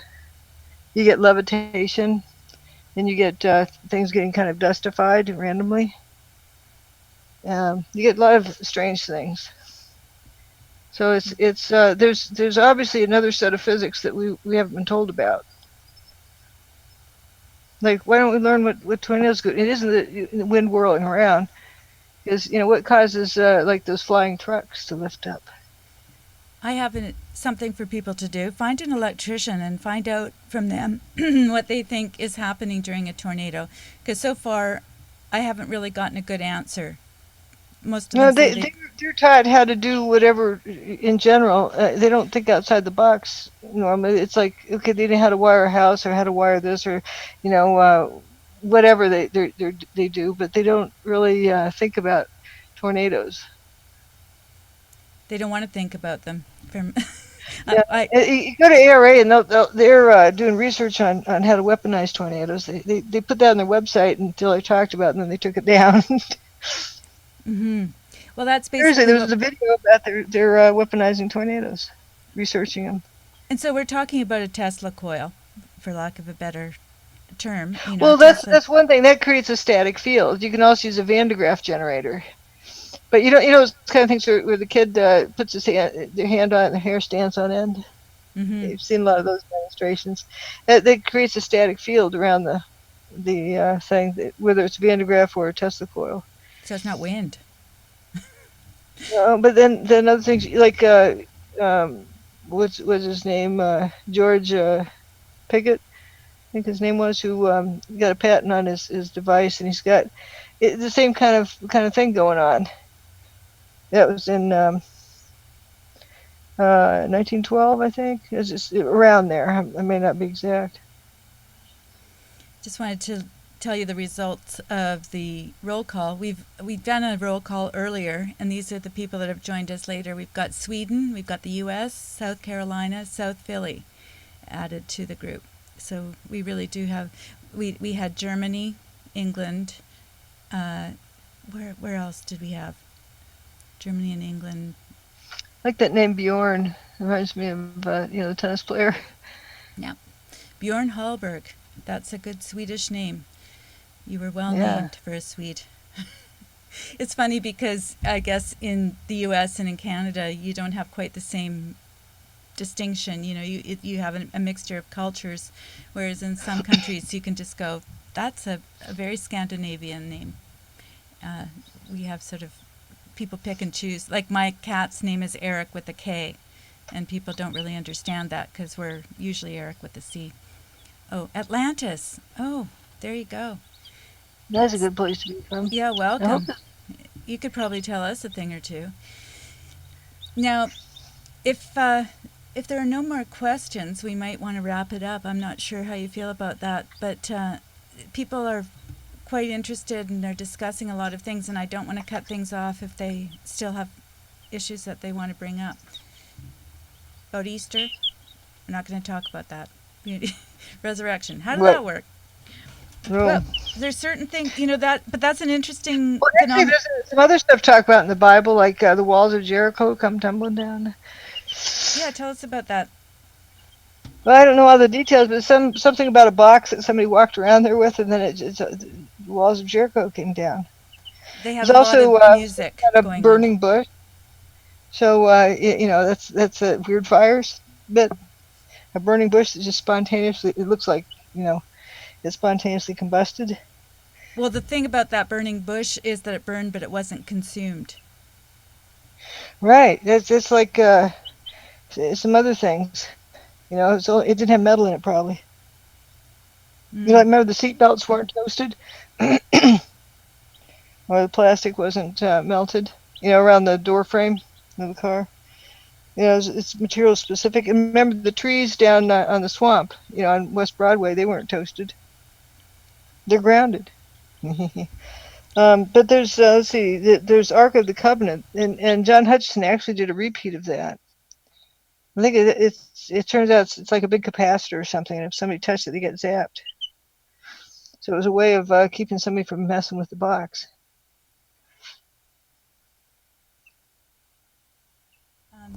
I turned my microphone down because I'm typing to people in the chat. Madeline wants to know if we could do a live chat session. So rather than typing this, I think what I'll do is just explain to you how I would like people to get involved. If you contact me through the website, I am going to need to know your email address because I use a program called Zoom, and it's more private than Skype, and you can also share screens and that sort of thing. So I do invite people who would like to come into the room to get in touch with me through characterdriven.com to send me a private message. You have to be a member, but it's very straightforward. And you could come up with a fake email address if you want to. It doesn't really matter. It's just that's how I get in touch with you. And then I invite you when we're doing the show, and I'll let you know ahead of time how that works. So I would love to not be the only person who's asking questions here and make it more interactive. So that's the whole point. We can have many, many people in that room. It's just that we'll control the mics, and so that we can have a little bit of order. And I invite your friends to come into the chat here so they can watch you when you're on air. Wouldn't that be exciting? Mm-hmm. So Madeline, more than happy to have you. And I do believe that you're a member of the character-driven community already. So get in touch with me, and I will invite you. So, and that goes for all of you as well. If you would like to chat live with Dr. Judy and ask her questions and have it be a little bit more interactive, that would be excellent. Mothers, positive and negative electric charges, both in one box. Questions are just going by very quickly here. How does Hutch does up? That might be a little bit of a translation issue. Do you mean levitation? That's I Well, eight it eight. gets various things at different times, depending on the shape of the signals, as well as the relative magnitudes of the signals. Oops. Um, Sorry about the T-shirts, by the way. Somebody said that they wanted a T-shirt, and I was just kind of experimenting with that, and I'm gonna make it live. I shouldn't have had it live yet, but yeah, I will. I will. Let's see. Go on to the website, get in touch with me, and I will help you. And again, I do the website too, and all the rest of it. So this is a very um, let's see, it's high tech in a low tech kind of way, high touch and high tech, and Low it's budget. Low budget. low budget, I called think. zero budget, and so it's basically Dr. Che and me. We're just hanging out, trying to help you out, and I just Yep. love these Saturdays. It's really fun to be able to talk to Dr. Judy, but also have you guys involved. So this is my passion. I'm doing what I love to do is share my expertise in order to connect people. I88 says I mean levitation. Positive mass in motion induces a positive field. You guys are way above me. Yeah, it's I guess from different things, but I just like to look at the observations. Like with tornadoes, you see that too. Big tractor trailer. You know, the trailers, those big, huge like containers, they go up, but you don't see dumpsters going up. Mhm. Mhm. But the trailers are on rubber tires, so I kind of wonder if that has something to do with it. And they come down not too hard, like they're almost set down gently. Because if they were dropped from 200 feet up, they'd be trashed. But they might like slump over or something. But then there's some other things that happen, of course, like some trailer parks, you don't get anything left. Thanks very much, Madeline, by the way. That's very kind of you. And we are kind of, we're not asking for donations, but it was great to have a little bit of help with That's the right. overhead every once in a while.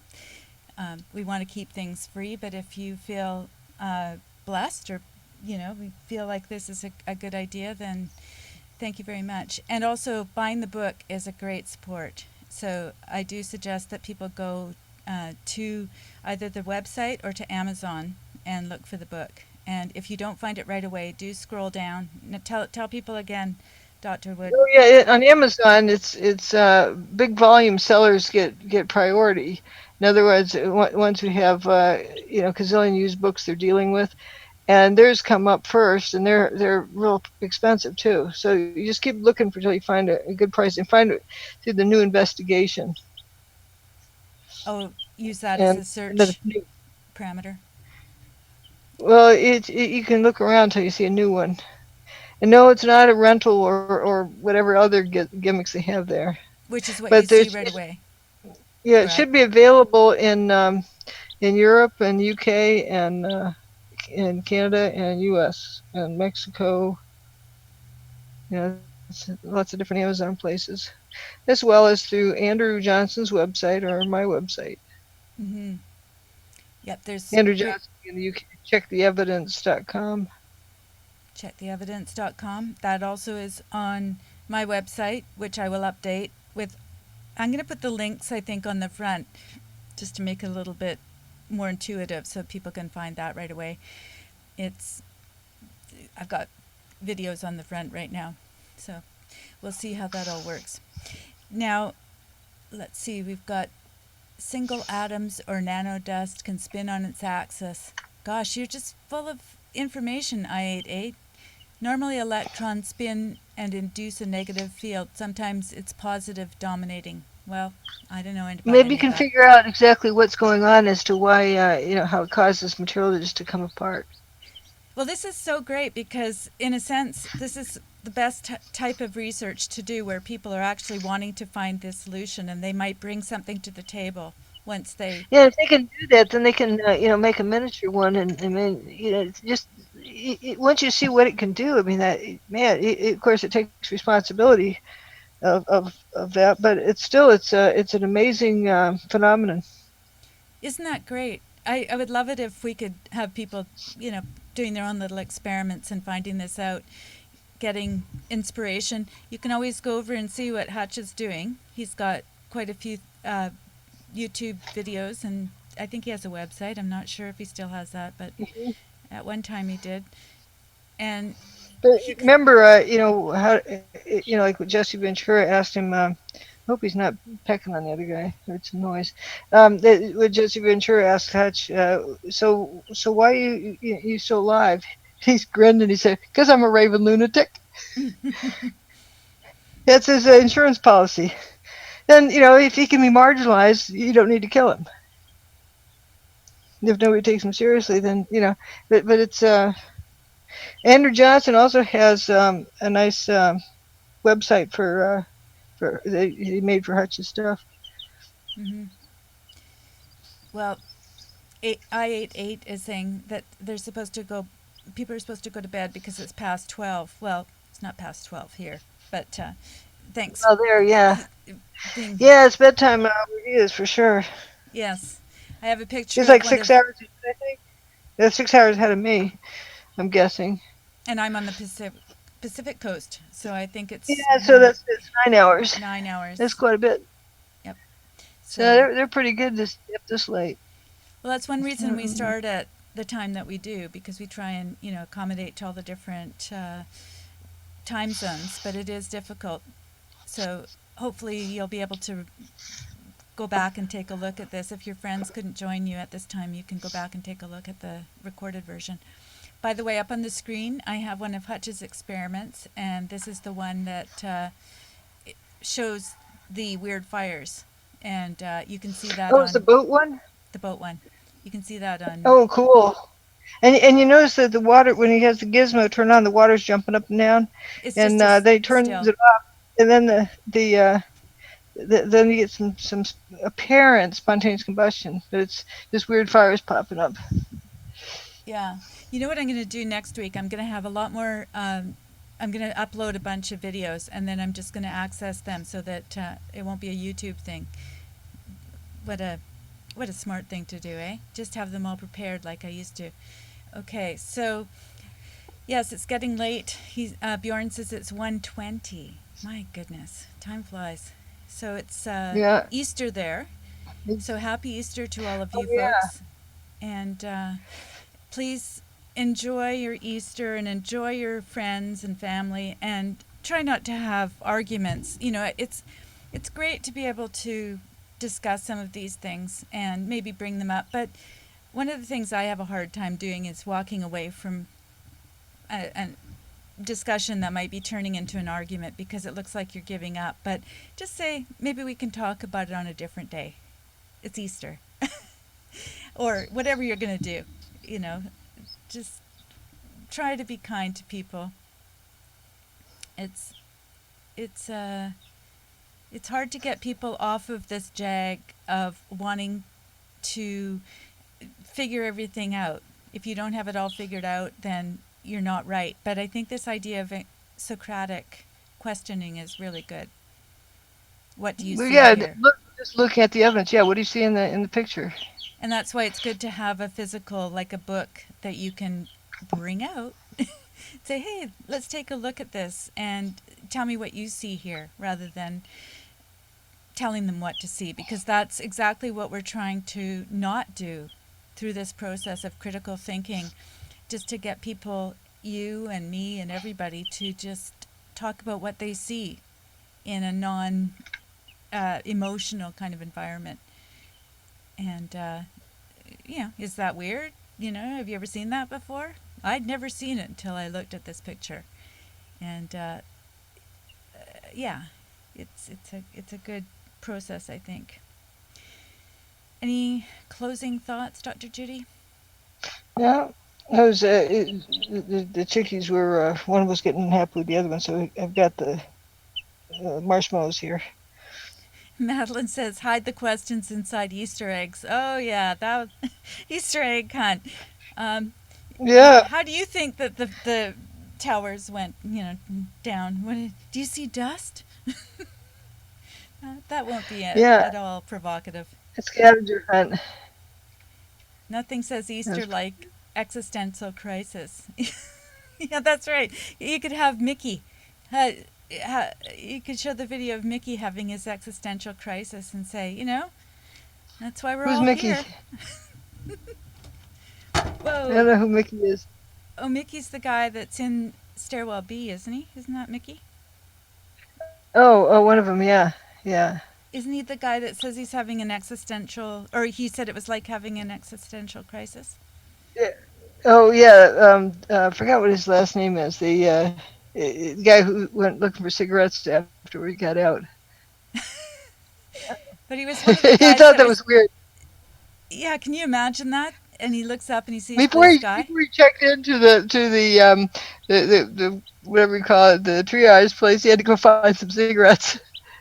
Mickey He was Cross. desperate for Thanks, them. Madeline. Mickey Cross. Yeah.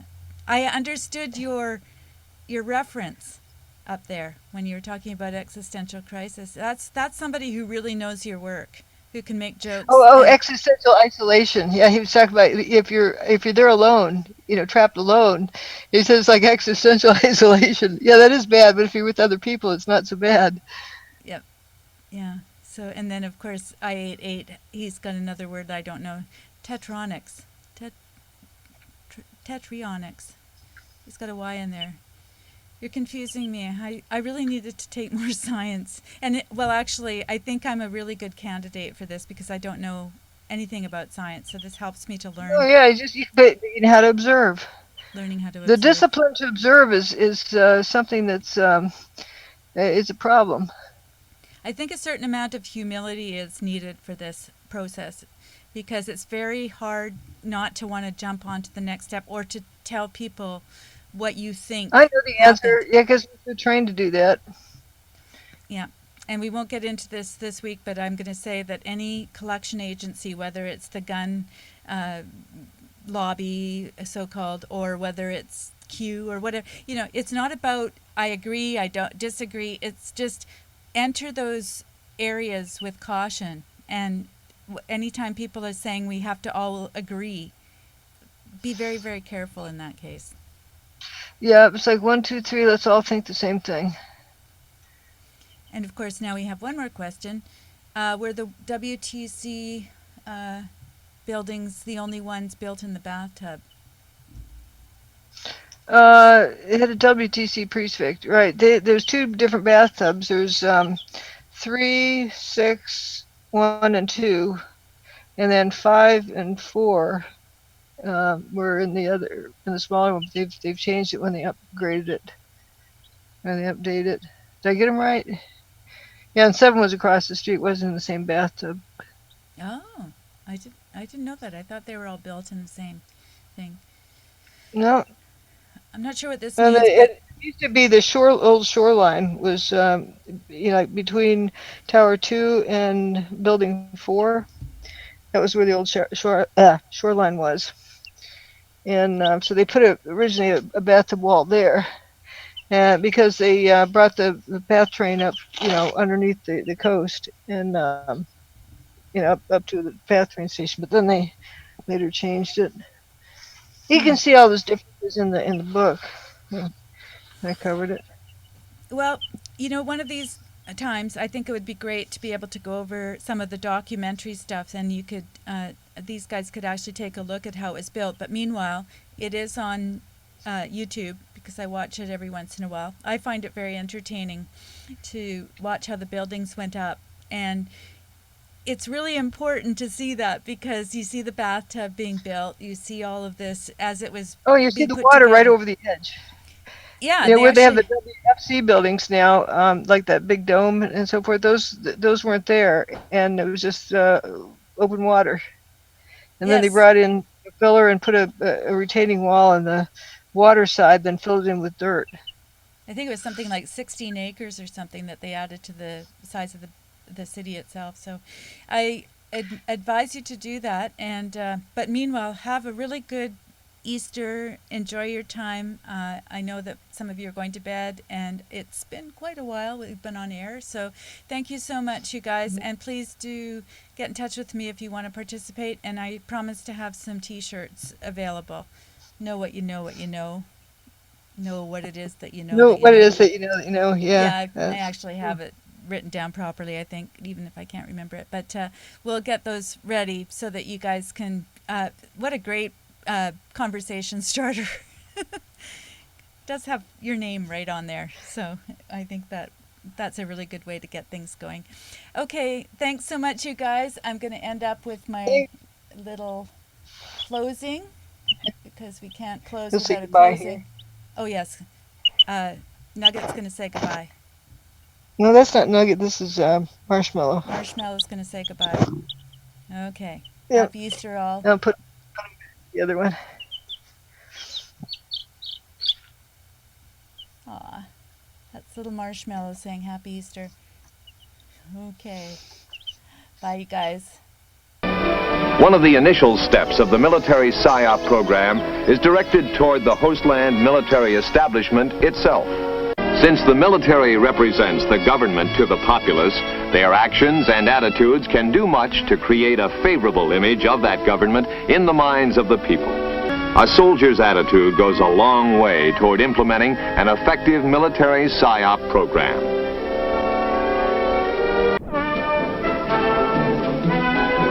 Among the support elements needed are the light mobile printing team with its printing and editorial shelters.